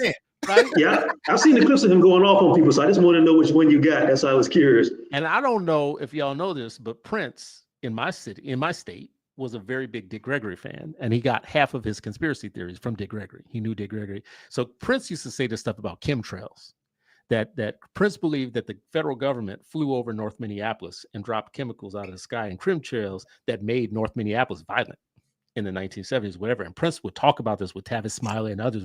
We got that from Dick Gregory. So Dick Gregory says to me at some point, he's like, boy, when Rockefeller was running for office, he had a gay son, so he sent him to get eaten by cannibals. And I was like, oh shit, we're gonna have to cut this short. So my producer is typing and looking at me. She's fact checking everything he's saying. And she looks at me and she goes, I'm like, what do you mean? Yes, that happened. She's like, no, I looked it up. He had a gay son, sent him over to New Guinea because he wanted to run for president, and he got eaten by cannibals under very suspicious circumstances. So he kept going. Boy, the federal government has stuff that they spray on crowds at football fields that make them homosexual. I was like, so here she is. She's typing away. She looks at me. She goes, I don't know what to tell you. He's speaking truth. My only point in bringing all this up was he was a comedian, and he was funny, and he did health stuff, and he did lots of different things, but he also took a lot of risks and chances with his comedy or whatever. He started out much like Richard Pryor did, with straight comedy for the masses. I think they both did like the Johnny Carson show, that type of stuff or whatnot, but they get dangerous at some point. At some point their comedy starts punching the wrong direction and they get dangerous. Him, Richard Pryor, Charles, you met Paul Mooney. I think he was always dangerous. Like, where I've had 2 different conversations with Mooney. We've had coffee together twice. Dangerous comedy, right? Like, you had your Red Foxes of the world, who I love. That's like my dude, but there was nothing dangerous about it. It was just spicy. It wasn't like upsetting any apple carts. What made me write this thing about this, though, was I have this line in here where I say that, Dick Gregory was a comedian, I guess, but only in the sense that Muhammad Ali was a boxer. And what I mean by that was there was a way to be a boxer that wasn't what Muhammad Ali became. Muhammad Ali upset the boundaries of things. He changed his name from Cassius Clay to Muhammad Ali at a period of time when that was probably not the way to keep your endorsements. Let's just put it that way. And then he became a figure. He whooped your ass in the ring, and Dick Gregory is funny on stage, but that's not the main point of their being at that point. And I guess the point that I ended with and made in this piece that I wrote about him was, I'm sad that we have so few of him now. I'm sad that our comedy now, who I consider to be the best of the best, social commentary and social critique that pushes forward an agenda of Black progress is something that feels very 70s to me now. It feels very 70s and feels like it died in the Reagan era. And they're not taking the type of chances now. I know you push back on this, Charles, but the Dave Chappelle's of the world or whatnot, I feel like I love him too. I don't think it's about not loving him. I feel like it's just not the same thing, though, that I'm talking about. There's a way to become rich now and to stay out of shit, right? I'll give you one example. Like when he went on Saturday Night Live, and Chappelle is like a dude who went and sat with Kanye because he's that kind of friend in the middle of Kanye shit. Flew to him and went and met with him in person, sat with him, whatnot. But when he came on Saturday Night Live to talk about it or whatnot, I feel like it was very toned down what he said about, because he knew where the barriers were with the Jewish thing and, you know, kind of the more Israel thing or whatnot. And he made light of it, but he didn't go Dick Gregory on it, you know. And that was my only point in writing this, was we don't have Muhammad Ali's and Dick Gregory's anymore like we used to. We've corporatized Black commentary in a way in which people know how far to go. They know how far to go, and they only go that far. Now, I love Cat Williams. I think Cat Williams is the funniest out of all of them. It's chitlin. It's grits humor. It's like gravy and grits humor. It's chitlin circuit humor, and I love it. It's the funniest shit I've ever seen. I think he's just brilliant in a different way. He's like the way Fox was brilliant. I mean, you said Red Fox. The way I Fox laugh at Cat Stevens, the way I laugh at Cat Williams and Red Fox lets you know I get the comedy of it, because I don't laugh like that with anybody else. But in terms of insightful Dick Gregory type of shit, I just don't see it anymore. I think you can't. I know you may disagree with this, but I don't think you can look no further than Dave Chappelle. I think Dave Chappelle does fit that bill to a point, because nobody else has really taken the heat that he has. But what you're talking about is people who came into the game at a time when there was a lot of different social undercurrents brewing in America. You had the civil rights movement that was actually kind of transitioning from the suit and ties to the Black Panthers to the Dashikis and everything. And if you look at like a Dick Gregory or a Richard Pryor, their careers kind of transcended along with that too. And also you can't forget that the same thing was happening in white comedy too, because white comedy, we saw how square and corner that was. And then Lennon Bruce came on the scene, and then George Carlin. And if you go back and look at some of the early George Carlin stuff, George Carlin was actually kind of like the square sort of mainstream dude. Then he started going on the Smothers Brothers, and he was doing sort of like this Cheech and Chong. Like, I think his first thing to blow was like the hippie weatherman. He was basically doing a white stoner. I'm a man, the weather's gonna be real hot tonight, man, stuff like that. People that the squares wouldn't get, they would laugh at it. But the people who were in the counterculture do exactly what he was talking about. I'm over here high as hell. I'm finna talk about this stuff. So you had that. So there was not a lot more room for people like Dick Gregory or Richard Pryor, or who I really think was the godfather of a lot of this stuff. There's a brother named Godfrey Cambridge that kind of was doing some of the same stuff that's happening now with Chappelle. He was doing that in the 60s and 70s and stuff. So you had more room to be able to do that. I think now, because everything has been corporatized, like you say, and people feel like, I think a lot of the boundaries that people had to break in the 60s have been broken now. So you got to do a lot more stuff to kind of shock people and get them excited. But if we're talking about political commentary, rap jokes, I think Chappelle fits that bill. I'm sure there's some other people on the underground that are doing that as well. But I think on the level that you're talking about, I think Chappelle does that. I'll link to Chappelle I'll link to a piece that I wrote about Chappelle in this piece that I wrote about Dick Gregory. And I take the opposite tack. I feel like Chappelle, first of all, does not have a social ethic that drives his comedy. I feel like he punches down more than he punches up. And the thing about the thing that I'm looking for, the Dick Gregory's of the world and whatnot, is the punching up and the punching hard up. And the closest thing is, oddly enough, as you know, Charles and I always talk about these things, the closest thing I've seen recently to it is the South Park dudes. Mm-hmm. That's the closest, because now that's really going across the line where like your damn life could be in jeopardy. You go after the president of the United States in a way that is so scandalous that it blows my mind that you're getting away with it, type of thing, right? That to me is what I'm talking about. Chris, I can't believe you're getting away with this shit. They didn't have Uncle Nearest's CFO either, you know. So they signed that $1.5 billion 5-year contract and said, "You can fire us if you want to." Listen. Where's Epstein right now? It proves that you could be disappeared, right? Yeah. Like so you pointed that out to me, told me to go watch that. And I felt like, oh my God, this is what Stewart. Did you watch Stewart too? I think Stewart might fit in your conversation as well as a comedian. It goes so far across the line where I almost start feeling bad for Trump. Now that to me is like it goes so far across the line. I'm like, well, damn. You know what? I finally watched that first episode with Trump, and I got what they were doing. It didn't really shock me, to be honest with you. To me, it kind of felt like they. Remember in the old South Park movie where they had Saddam Hussein? I felt like that's what they put him on. Yeah, I felt like they superimposed some of that stuff and they kind of updated some of those jokes. I got it, but it didn't really have me like, oh wow, that's crazy. I expected it, so maybe that's why. I think you expected it. I don't think it was their best artistic stuff, but I think what Chris is saying is it's so bold. Like it was such a man, fuck you. Like the biggest F you. Fuck you, and I'm not fucking with you. And again, you got to remember what it leads from too. Like if you watch Comedy Central, nobody really watches linear TV no more. Right before Jon Stewart, like also was like, Jon Stewart had a whole session at the end of it on Comedy Central telling them to eat a dick like for 10 minutes. And then you go into South Park. And you know, again, I think I get what you're talking about, Chris. Like I don't think it's the best artistic work from Stewart or from South Park, but it's bold. I think if I'm thinking of it like this, Torin, think about this time where everybody's capitulating. Their parent company just paid a bribery of $16 million on the case they could have won. Everybody else Target is capitulating. Everybody's doing that. And they like, I don't care what my boss did. And you fired my friend. Hey, man, eat a dick. And the South Park boys also got something for you to do. And you got a college, a university with $1 billion endowment, $100 billion endowment capitulating to this dude. You got companies and corporations and people with billionaires are capitulating to this dude. And then you have this comedy program where they're like, you know what? Listen, we will go further than the rest of any of you will go. And that to me is dangerous.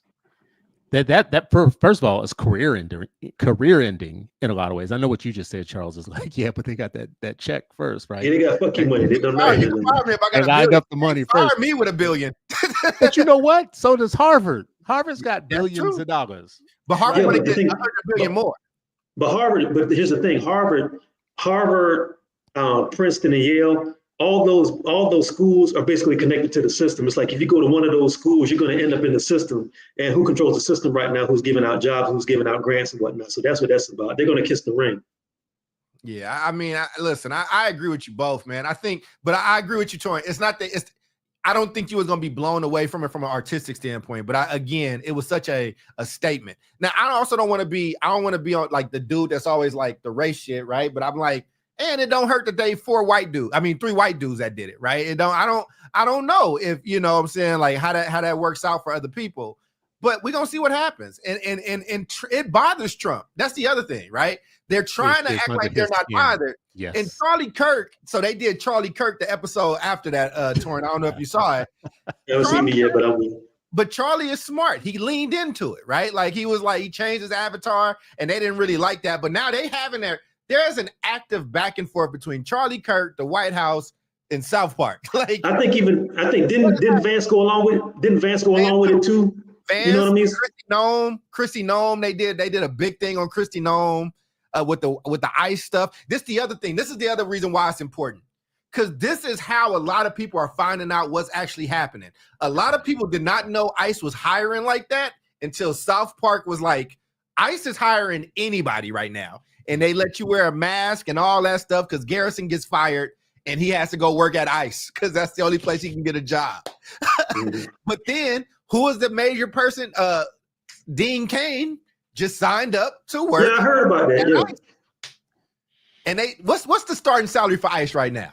Like $35,000 or something. No, it's not. No, it's not. It's crazy. No, it's not. It's a good salary, bro. You're tripping. And a sign-in bonus. I think the sign-in bonus. But the bonus is 35, wasn't it? You get a $30,000 sign-in bonus, bro. Yeah, that's what I was talking about. Yeah. What? Hey, bro. Hey, is there a time limit? Hey, would Nah, y'all brother. be mad at me? Hey, brother. They doing a $50K sign-in bonus. $50K. This They is what I'm doing a saying. $50K sign-in bonus to be an ICE agent off a 6-figure salary. I mean, so this is my point. My point I didn't mean to is, throw you off, Chris. I'm sorry. That was no. I feel like you're making my point in a lot of ways, though, is that number one, people do find out their information through comedy and stuff like that. So when you go after these issues versus a whole bunch of other people that are sidestepping these issues left and right, or they're doing the safe thing. The super safe thing right now is to do the Aiden Ross, Theo Vaughn, all that type of shit, is to go on the MAGA bandwagon for as long as you can ride it and then get off of it and later say, well, I wasn't really all that down with that shit, whatever. I mean, they're starting to peel off the MAGA shit now. Some of them are starting to be like, well, I didn't sign up for him to do all the stuff that he's doing now and blah, blah, blah, whatever. I thought, whatever. That's the safe stuff. It feels risky. Like, oh, I'm going to be MAGA, blah, blah. That feels risky. No. That's the way the wind's blowing. That's super safe. None of y'all are influencers getting paid to do that shit, whatever. What is going the opposite direction. Now that's dangerous. It's like punching upward at the king and pointing at the emperor and ripping his clothes off, literally ripping the emperor's clothes off in your comedy. That's what got the Beatles kicked off of Ed Sullivan. That's what got Richard Pryor uninvited to several things that he participated in. That's what got Dick Gregory kicked off of things at the same time that Bill Cosby was collecting more and more checks. Right. That's what happened to Laughing too. There was a show back in the 60s called Laughing. It was sort of like this hippie, sort of like show. A lot of celebrities would show up on it. And he started making Vietnam jokes about the draft and everything, and they got canceled. And they were like the #1 show in the country at that time. The Smothers Brothers, like one of the cleanest acts ever, made some anti-war shit or whatever. And that's real danger, though. That's real, like, I can lose everything by doing this, but I don't give a damn what y'all, the emperor ain't got nothing on me. And, in a lot of cases, shit, I'm rich already, right? I mean, I love, both of y'all get this reference when Eddie Murphy called Richard Pryor and said, well, Bill Cosby called me. On my head. Yeah, he's telling me, and what did Richard Pryor tell him, right? Tell Bill to have a Coke and a smile and shut the fuck up. Yeah. He said, are they paying you? Yeah. Well, tell Bill to have a Coke and a smile and shut the fuck up, right? Yeah. Right. Tell him I said. That's look at that three-headed stool right there. Cosby going one direction, corporate, safe, corporate, blah, blah, blah. Sounds like he's doing insightful comedy, that kind of observational, insightful shit. But Richard Pryor's the one who's really like breaking down police brutality and politicians and the nature, all that type of stuff, with some other drug stuff in there, whatever. I don't know what Eddie took from that and did, but Eddie was a little dangerous. Eddie almost got kicked off. He was the first time I ever heard somebody say bitch on TV. I was about to say, bro, like, I mean, I've been trying to listen and I've been looking at them ICE benefits. It's crazy. It's ridiculous, bro. It's ridiculous, bro.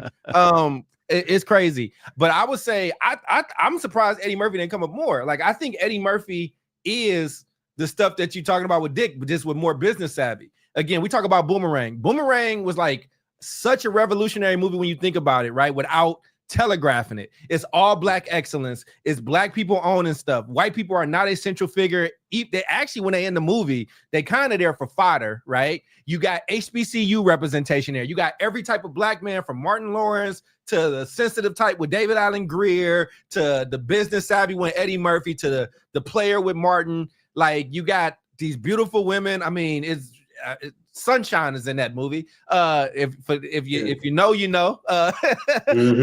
But I think, just the danger of it, and it tanked, and they tanked it, right? It didn't do well, and he had to go on and like defend it. I think when you look at Coming to America, like, I think every major person that's acting, even the people that we're talking about, Dave Chappelle, Eddie Murphy gave him one of their first roles. Like, Eddie Murphy took Dave Chappelle, put him in Nutty Professor. That's right, Nutty Professor, yeah. Nutty Professor. Kevin Hart, he put him in a movie. Cat Williams, he put him in a movie. You cannot name me an active black comedian over 30 years old, 35 years old, that has not had a look in a Eddie Murphy movie. Even the movies people say they hate. I don't hate Norbit. I think Norbit is funny.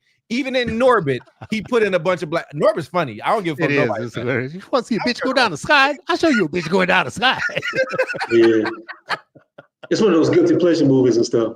It's kind of like that's on the Madea level. But let me say this, because what you just said. My bad. I'm just crazy Eddie Murphy fan. It's true, and I can't name any, like Kevin Hart. Nobody. I can't name anybody who didn't come out of that college, like that college at Eddie Murphy. Yeah. I got that, but especially maybe I get lost in some of the old stuff, but the way that you knew about Vietnam, the way that you knew about like what was going down with dope peddling, the way you knew about the Rick Ross and the CIA drug stuff, and the way you knew about all that stuff was through culture. Like, your cultural leaders, your cultural comedians, your artists, your musicians, or whatever, the Isaac Hayeses of the world, the Stevie Wonders of the world, or whatnot. Yeah, they were entertaining, but they were also sliding some shit into their product. They were also sliding some, like, this was, right now. And El Michelle just put this in the comments. We're about to have a 250-year anniversary where the president of the United States is going after the Smithsonian's, and he put a young white girl with blonde hair in charge of reviewing all of the exhibits in the African American Heritage Smithsonian, and they have already started pulling stuff out that's not favorable to the story that he wants to tell. We are literally being erased, not just in law of what can be taught in schools and classrooms or whatever, and there is no cultural pushback right now. There's a bunch of silence. There's a bunch of fools still signing liquor contracts and still pushing fratricide in their music and pushing like these ratchet stories or whatnot. But very few people are talking about the fact that they're destroying kind of our footprint on the United States.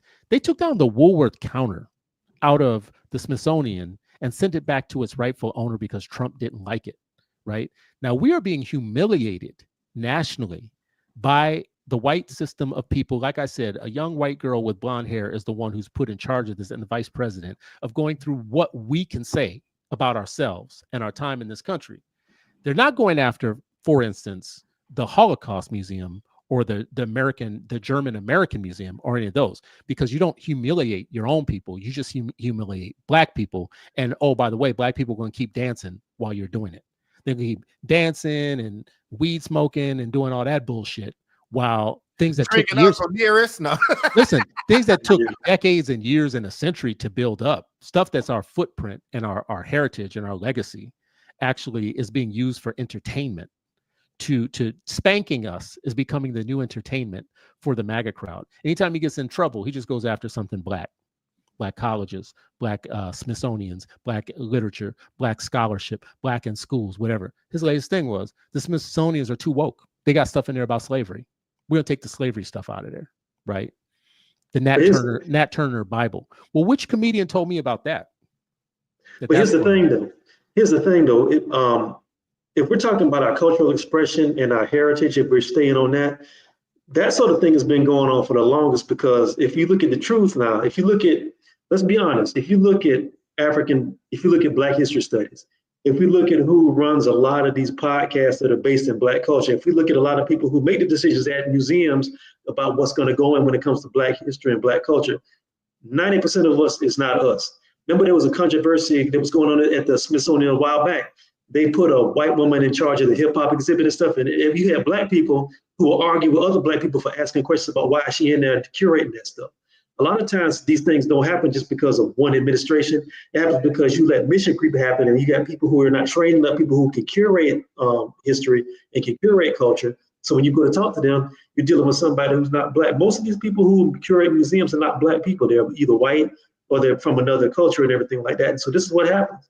Whether it's you can weaponize that to say that, whether it's a hostile presidential administration or a hostile museum board or a hostile filmmaker or a hostile documentary maker, if you don't control your expression, this can happen at any time, no matter who you are. I feel like that sidesteps what I just said, though. How so? This president, I'm not talking about anything that happened before this. I'm talking about right now, this is what's happening. And it was Black people who put that stuff in those Smithsonians. It was like there are national associations of Black historians who and archivists and librarians who actually work on these things. That stuff took work to do. That wasn't so I can't bypass that. This is happening right now. This is an assault. This is an attack. We can argue with each other about some other shit that happened at some other time. But right now, Black librarians and archivists and historians and people who actually study and worked on this and took years and years and years to build it. And oh, by the way, had to raise their own private money even to make that shit happen. Like that should have been something the government should have done in the first place anyways. But you have the Oprahs and Spike Lees and Princes and Denzel Washingtons of whatever of the world having to raise money to give us this Cosby in the first place. Cosby paid for a lot of that stuff Cosby, too. Whatever. I mean, I don't know if I don't know if I told this story before, but years ago I brought my oldest to before they had that Smithsonian, they had a different African American Smithsonian, and we went to it. The central exhibit was on Benson, the character Benson from the TV show A Butler. Right. Mm-hmm. That was a central exhibit. And it wasn't even on the mall, wasn't on Washington Mall. It was years later that they built this thing that all the people we just mentioned were behind. Archivists, librarians, scholars, blah, blah, blah. A lot of thought and effort went into that place. I don't know if you've been there, But if you start at the bottom, you have one experience. If you start at the top, you have a different experience, but you get the full kind of Black experience in the United States. To have a white president handed over to a 20-something white girl to go in there and say, we don't want the Woolworths counter in there. We don't want Nat Turner's Bible. We don't want anything about slavery. So the entire floor of slavery, we want all that stuff broken down and taken out of there. The huts and the cabins and all the stuff that we have in there. We definitely don't want any of the Klan stuff. And we want to get rid of anything having to do with impeachment, blah, blah, whatever. That's happening right now. So I can't sidestep that right now. And that's something that everybody with any position of power, in my mind, who's Black, any position of power and a platform should be saying, this is that moment we always talked about. When in previous generations, Charles, you like to say this all the time. We always like to talk about, well, I ain't my ancestors. No, you're not your ancestors, because your ancestors burned down cities when this shit happened. That's how I know you're not your ancestors. Your ancestors had James Brown come out there and say, like, we about to have the big payback. One of the most famous kind of Black soul singers ever, right? Come out and just basically say, we about to tear this down, right? Now, after they started staring stuff down, he came down. He's like, brothers, come down now. We ain't got to tear all the cities down. Just like three or four of them, whatever. That's how I know we're not our ancestors. Because right now, all this is happening to us, and we still dancing and singing and getting high, right? And none of our people, our cultural leaders, our so-called cultural ambassadors to the culture, owners of the culture in sports. There's nobody holding up Black fists right now on the stand at the Olympics. As a matter of fact, they're trying to de-Blacken themselves right now if they're going to the Olympics or anything like that. Dave Chappelle isn't telling you what ICE is doing and what the president is doing. He told you in a previous job that Trump is actually for him. He's for the rich, right? He told you that straight up.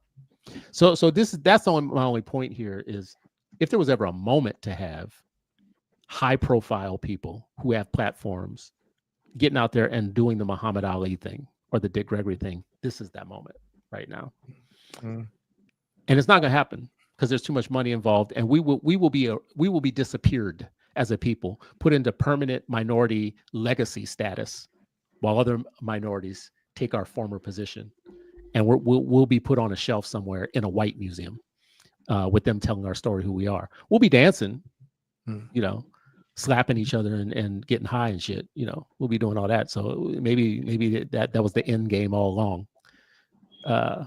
Torrin, Chris, I appreciate you bringing up that topic, and for the fodder that we can have. Torrin, I know you got to bounce soon. Whenever you got to go, just feel free. But and I'm sorry, I didn't mean to go on and on. No, listen, it's your topic. No, it's your topic. It's your topic because I got thoughts on it, but I want to throw it to Torrin first, and then it's a good topic.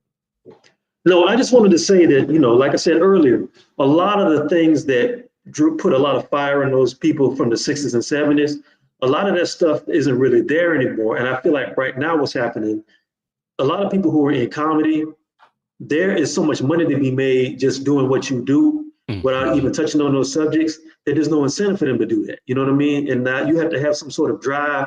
Like I said, Godfrey Cambridge is somebody that people need to look up.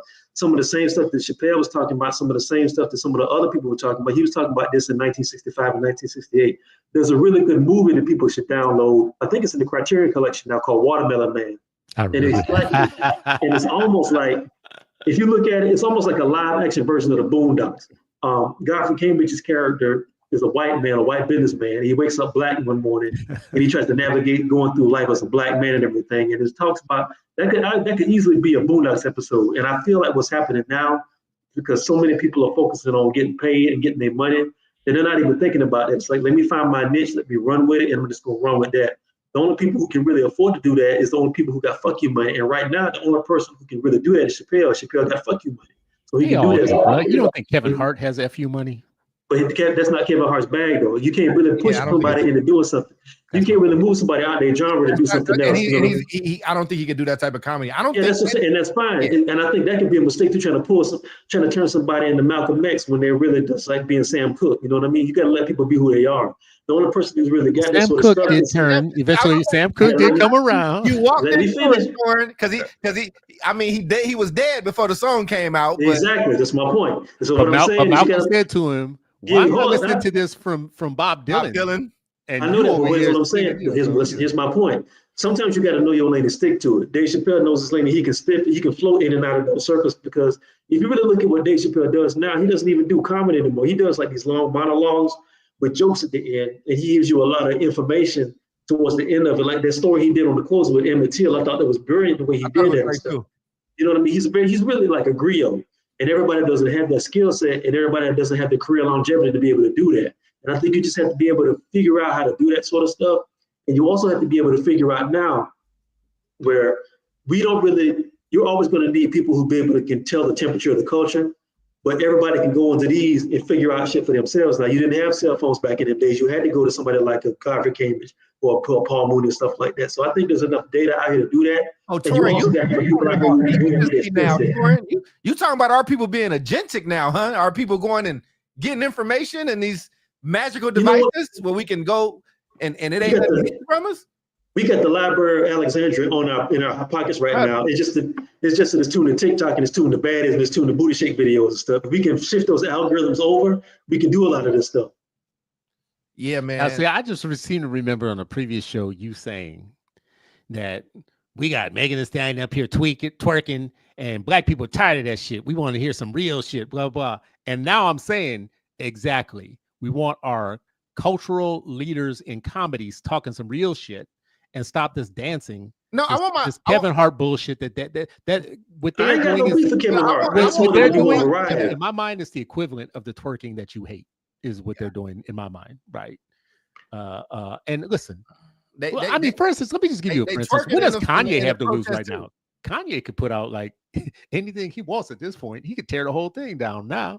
Well, where's his album? I mean, but Kanye already made that. He already made The Roses. He already made College Dropout. He already made those. He did kind of say that like slavery was a choice. So actually, what I'm saying is, but that stuff does exist though, right? Kanye has already said that stuff. I think it's about being good at what you do, though, right? Like this is like Jon Stewart. This is your era. You are on. Like you are the political comedian. You got fodder for days. Bill Maher, you. This is the type of bag that you do. This is why I give Eddie Murphy so much props, because Eddie Murphy was also not that type of comedian. But even in the socials, even in the stories and the jokes that he told, you laughing. But then after a while, you like, oh damn, like. Eddie Murphy grew up in an abusive household but he's honoring his dad. And it's deeper shit that he's masking what you're actually laughing. Like I want my comedy to be funny still. I still want it to be good. I think it's very difficult. Listen, man, you got to be really talented and skilled and funny, because if I go and I feel like I'm getting lectured at, I'm gonna want my money back, right? Like that's not your bag. Like Mark Maron just had his, you might like Maron's stand up, right? He just retired the podcast. Maron was the first 16 years. He done did everybody from Obama to whomever. And he's going at the people that you just mentioned, right? He's going at the Joe Rogans and the people in that sphere. And he's doing his old man crotchety gig, right? But that's his bag. That's what he does. And he was on fire for what it is that he does, right? He's been viral for since his thing came out. I think Chris Rock, I think Chris Rock is I would love a new special from Chris Rock, divorced from Will Smith and Jada Pinkett. I think Chris Rock is one of the brightest, most articulate, but funny comedians at the same time, because he's made those type of observations. He's good at that, right? Like, it depends on what type of comedy. Listen, people still mad at Chris Rock for the niggas versus black people joke. Mm-hmm. But people I understood what he was talking about, and Chris, I know you understood what he was talking about. Like, you know what I'm saying? Like, I don't think maybe I'm wrong, but I don't know anybody that's mad at him for that. I think more people are mad at him for allowing Jerry Seinfeld. It wasn't Seinfeld. Seinfeld wouldn't do it. It was Louis C.K. Seinfeld was uncomfortable. He was trying to make it shut up. I wasn't done, but in that conversation with Seinfeld and the rest of them, he allowed Seinfeld to take the role that he should have taken. Oh, I see what you're saying. I'm sorry, my bad. Yeah, he sat there and let Seinfeld be the one to say, "Oh, I would never use the N-word." But here's the thing, though, bro. Right, I'm listening to comedians talk about comedy. Like, I think that's how comedians think about comedy. Who was that? That was like, was it Chappelle? It was somebody that's very pro-blackity black and was like, "I'm very pro-black." And Michael Richards, he had a moment. He was like, but the comedian in me was like, oh, that nigga having a bad set. Like, you know what I'm saying? Like, I think comedians look at things very differently. I think that type of comedian that you're talking about, their job is to try to go to the edge and like see if it works. And sometimes it does, and sometimes it doesn't. Kevin Hart's not going to the edge. Kevin Hart will tell you I'm not going to the edge, right? And he shouldn't have to, because that's what he knows in his lane and he sticks to it. So I respect that. It wouldn't be authentic if Kevin Hart went and did that. It wouldn't be good. I think that's kind of like saying I don't feel like Whitney Houston should sing songs that she didn't write. I mean, like in some ways, the same thing. Sorry, no. Beautifully. She's let me finish. She's great at it. Let me finish. Because Beyonce shouldn't do a country album. She should not do a country album, whatever. Nah, bro. She can sing. I don't care about Beyonce's country album. She can sing anything because she's a talented person. Richard Pryor didn't do the type of comedy that he became famous for. First, he made a decision at some point to become dangerous and start telling Paul Mooney derived stuff. But he could have done the Bill Cosby thing because that was his lane. No, he tried to and he failed at it. No, he did very well at that. No, he didn't. So the way he got on the Tonight Show was from that. Paul Mooney said that shit was killing him. He wasn't good at it. And Paul Mooney was like, I had to shake him out of that shit and just be like, be you. That's what Paul. If Paul Mooney said that, I don't know anything about Paul Mooney saying that, but I know what the facts is. It's in the book. The facts is that he didn't get on the Tonight Show doing the shit that he became famous for. And the Tonight Show at that time was the highest you could possibly do. That was the top of the game. Right, to get the Johnny Carson look and the nod and blah blah blah was the holy grail of all. And but he achieved that. He achieved that doing that milquetoast comedy. Yeah, but when he became the thing, everybody's journey is different though. What worked for Richard Pryor worked for Richard Pryor. What worked for Godfrey Cambridge and Paul Mooney worked for them. What's working for Kevin Hart works for Kevin Hart. And I think we do this thing sometimes where we try to put people on these pedestals and try to make them something they're not. If Kevin Hart don't never get political, that's Kevin Hart's prerogative not to do that. There's somebody else who can do that. I think there's room for everybody to find a lane to stick to. Yeah, I agree. If you don't, that's fine. I'm good with that. I don't feel like it. Listen. I don't feel like there's anything wrong with somebody doing whatever they want to do. I don't feel like they're beyond criticism. Like, the whole Cosby thing. You do that. Like Cosby did a lot of good shit for people. He did a lot of good shit for people. And he also did some kind of like some performative respectability politics bullshit. And he also called Eddie Murphy and told him to stop cussing. Right. Like, so I don't feel like he's brilliant. He's brilliant. He's very smart. I don't think that he's beyond criticism for calling Eddie Murphy and telling Eddie Murphy to calm it down. No, that's your job. You want to go out there and appease the white folks, you go do that, right? Like you go do that. And honestly, I love Eddie Murphy. You know how I feel. Listen, everybody here knows Eddie Murphy is the GOAT to me. I'm not mad, but Bill Cosby did what he thought he was. He thought he was doing something right. Like he thought that he was like this. Bill, you know what Bill Cosby did? He did the same thing you just did with the lady that runs Ernest and Nearest and being like, stop selling that shit. Like, you know what I'm saying? You shouldn't sell it. She'd be like, I want to sell this. But what I'm saying is, no. Because he did what you did when you get after me when I say that crack gets a bad rap. Yeah, because crack ruined my fucking life. But like, it ruined communities. Like, I've written books about this. Oh, but the alcohol. Yeah, absolutely. But okay. I mean, if you drink responsibly, you said, so Chris is saying do crack responsibly. Exactly. Exactly. You finally are getting it. You are finally getting it. Grand opening, grand closing, y'all. We got to close it out, man. But I appreciate it, man. Torrin, I know you got to bounce, man. Any final thoughts? And we will promote your stuff.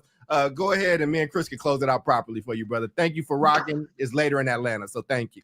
No, it's all good, man. I just thanks for coming through for another show, and shout out to everybody who's listening. I think we got 700-800 people in here. Yeah. That's dope. We're gonna do this every week. We're gonna try to do this every week on a Wednesday, and we may do it for twice a week, but just depending on what our schedules look like. But to end it up on the topic, man, look, we gotta have room for everybody, and I say that about hip hop, and I say that about a lot of stuff. I don't have a problem with people doing their thing. I just think we need more variety. We need more political comedy. We need more just observational comedy. You got to have room for everybody. So not one person trying to do every single thing. So with that, I'm out. Y'all be good. Man, peace. Thanks, Torrin. Torrin, you killed it, man. And if y'all go, Torrin put his stuff up. Go buy his shirts. Go buy his stuff. Go support. We're all on Substack. What's your Substack again, Torrin? Torrin Walker at Substack.com. Got it. I will put this in the comments. Torrin Walker as .substack.com. No, Torrin Walker, TorrinWalker.substack.com. Yep. Got it. We got you, man. Have a good night, man. All right, y'all. Be safe. Peace. Yeah.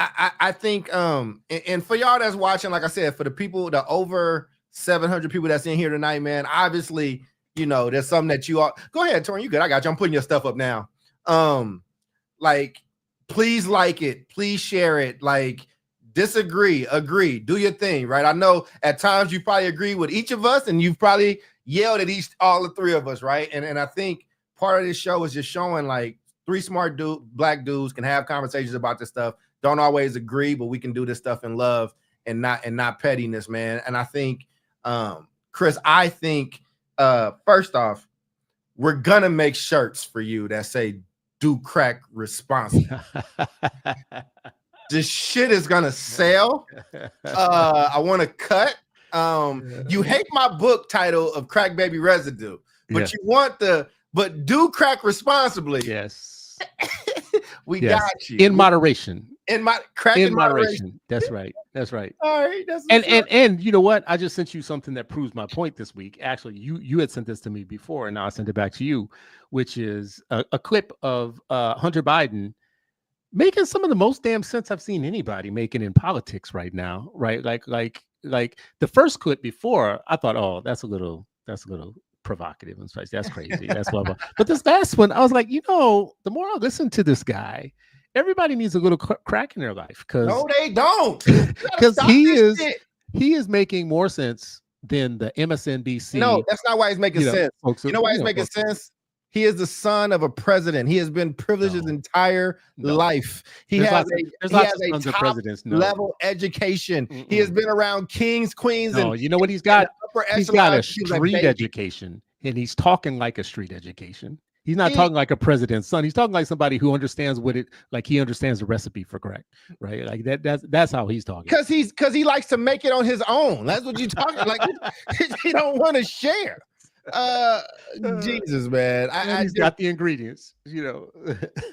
You are killing me right now, bro. Hunter Biden went to Archmere Academy, Yale University, Georgetown, and Yale Law School, bro. Listen, man. And who else who had that background? Who else with that background right now is talking as real as he is talking about the very people that he went to school with? I mean, bro. What he just said about Elon Musk, I felt like that was the price of admission right there, just for me, right there, right? Yeah, you know, I mean, he gave it to white guys, as a matter of fact. You know, as we close, right? Yes, and to the people that's coming, thank you if you're coming over from Torrin's feed. Appreciate you. Thank you for coming on over. Yes. We should have said something before he got off, because a lot of people got cut off from his YouTube. I mean, from his Twitter. But I would just say this, man. First off.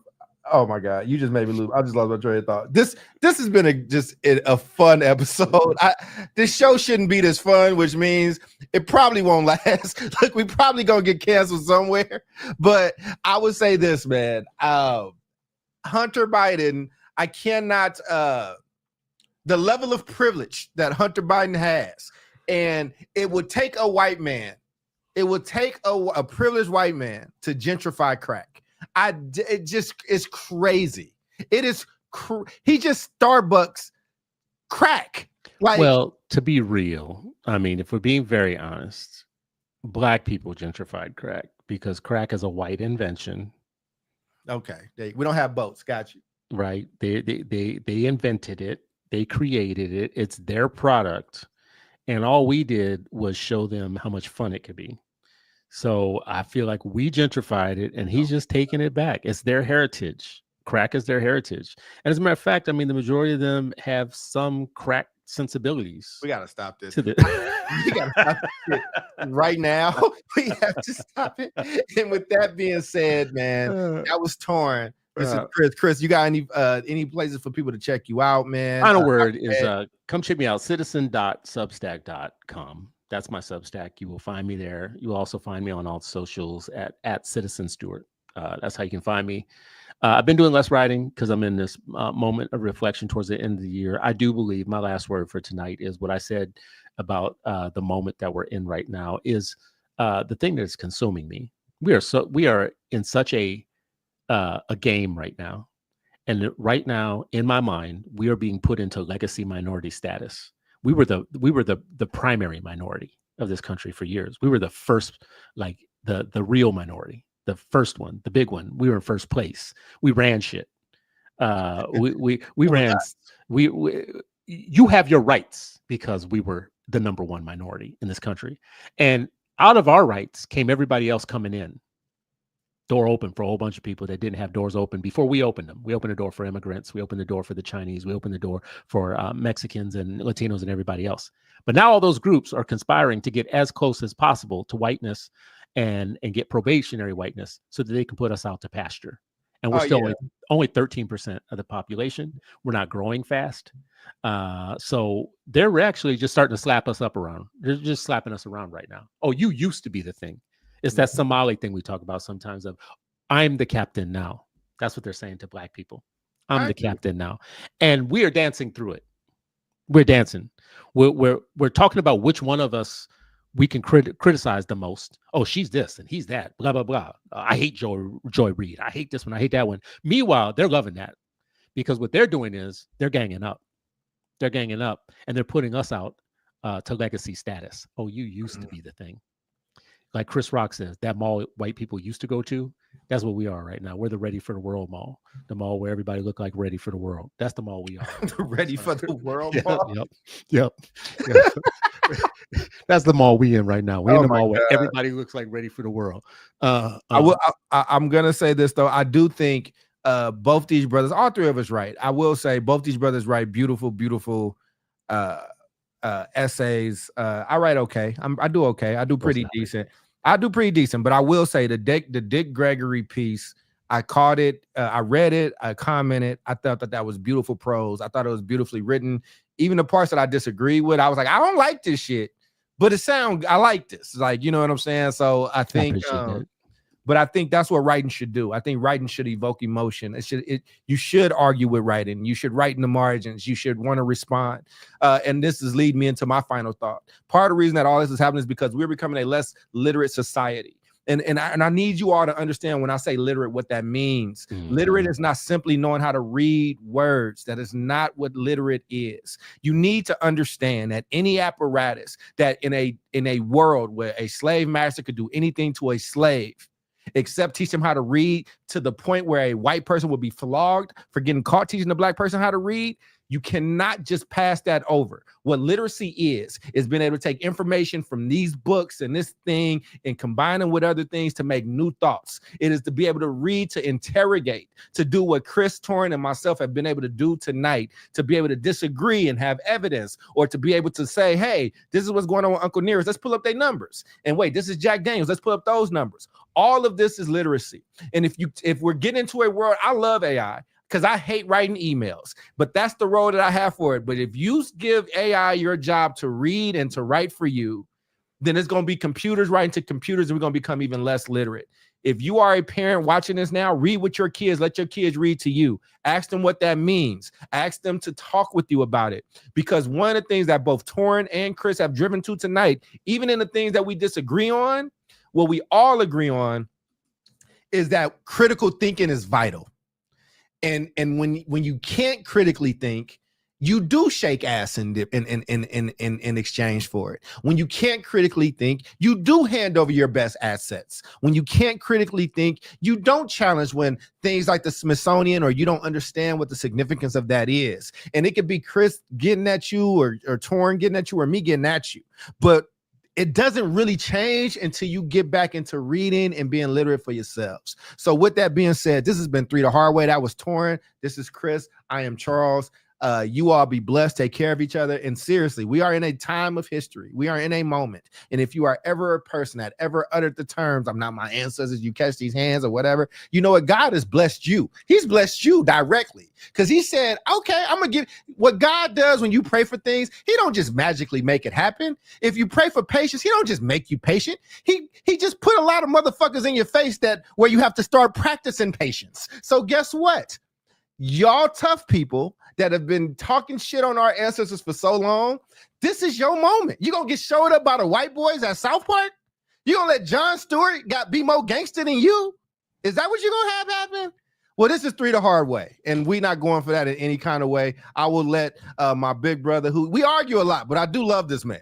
I'm gonna let him close us out. I just wrote this message though that you sent it because our ancestors right now is like y'all some hoes. They're chilling where they are right now, and they're like, yeah, you ain't us. I like the article that says from our ancestors. I got a telegram from our ancestors. It just said y'all some hoes. It should I write that one? Our ancestors are texting us right now. They're like, yeah, I thought y'all wasn't us. We not the ones that got. Did we get the Smithsonian closed down? No, we got it built. We got it built. Yeah. All that stuff you call history that's in the books that's being erased right now. Did that happen on our watch? No. Oh yeah. Now we know what you mean by you not your ancestors. No, you're not. Yeah, you're not cut from where we cut from. No, you're not. All right. Well, listen, I appreciate everybody for listening, watching, whatever. As always, what you said, Charles, is true. We should share, but we should also be in an exchange situation, exchange writing and information and whatever. And Charles, you've done a good job of pushing us, number one, to write and write more and to write again. And I'm pushing everybody because I've spent the last decade trying to get more people to build their own platforms, get more people to be heard from. You all listening to this, listening is great, but you have something to say too. And there's never been a time in history where the tools of being able to have exchange of information has been better. Have your say, build your platform. Half of it is free. The majority of it is free. You get out there. We need as many of you and me and Charles and everybody. What it could be 3 the hard way, but it needs to be 8 million the hard way is what it needs to be, right? And that's the number of kids that we're trying to save, right? By the way, just so you know. So whatever. Anyways, been another good episode. Appreciate y'all. And we reached 800 live. I know we lost a lot when Torin left. 800 live. So we doing it for somebody, and we'll see y'all next time. And if you don't see us, get on us because we trying to figure it out, but we're gonna do the best we can. God bless y'all. 3 the hard ways out. Peace.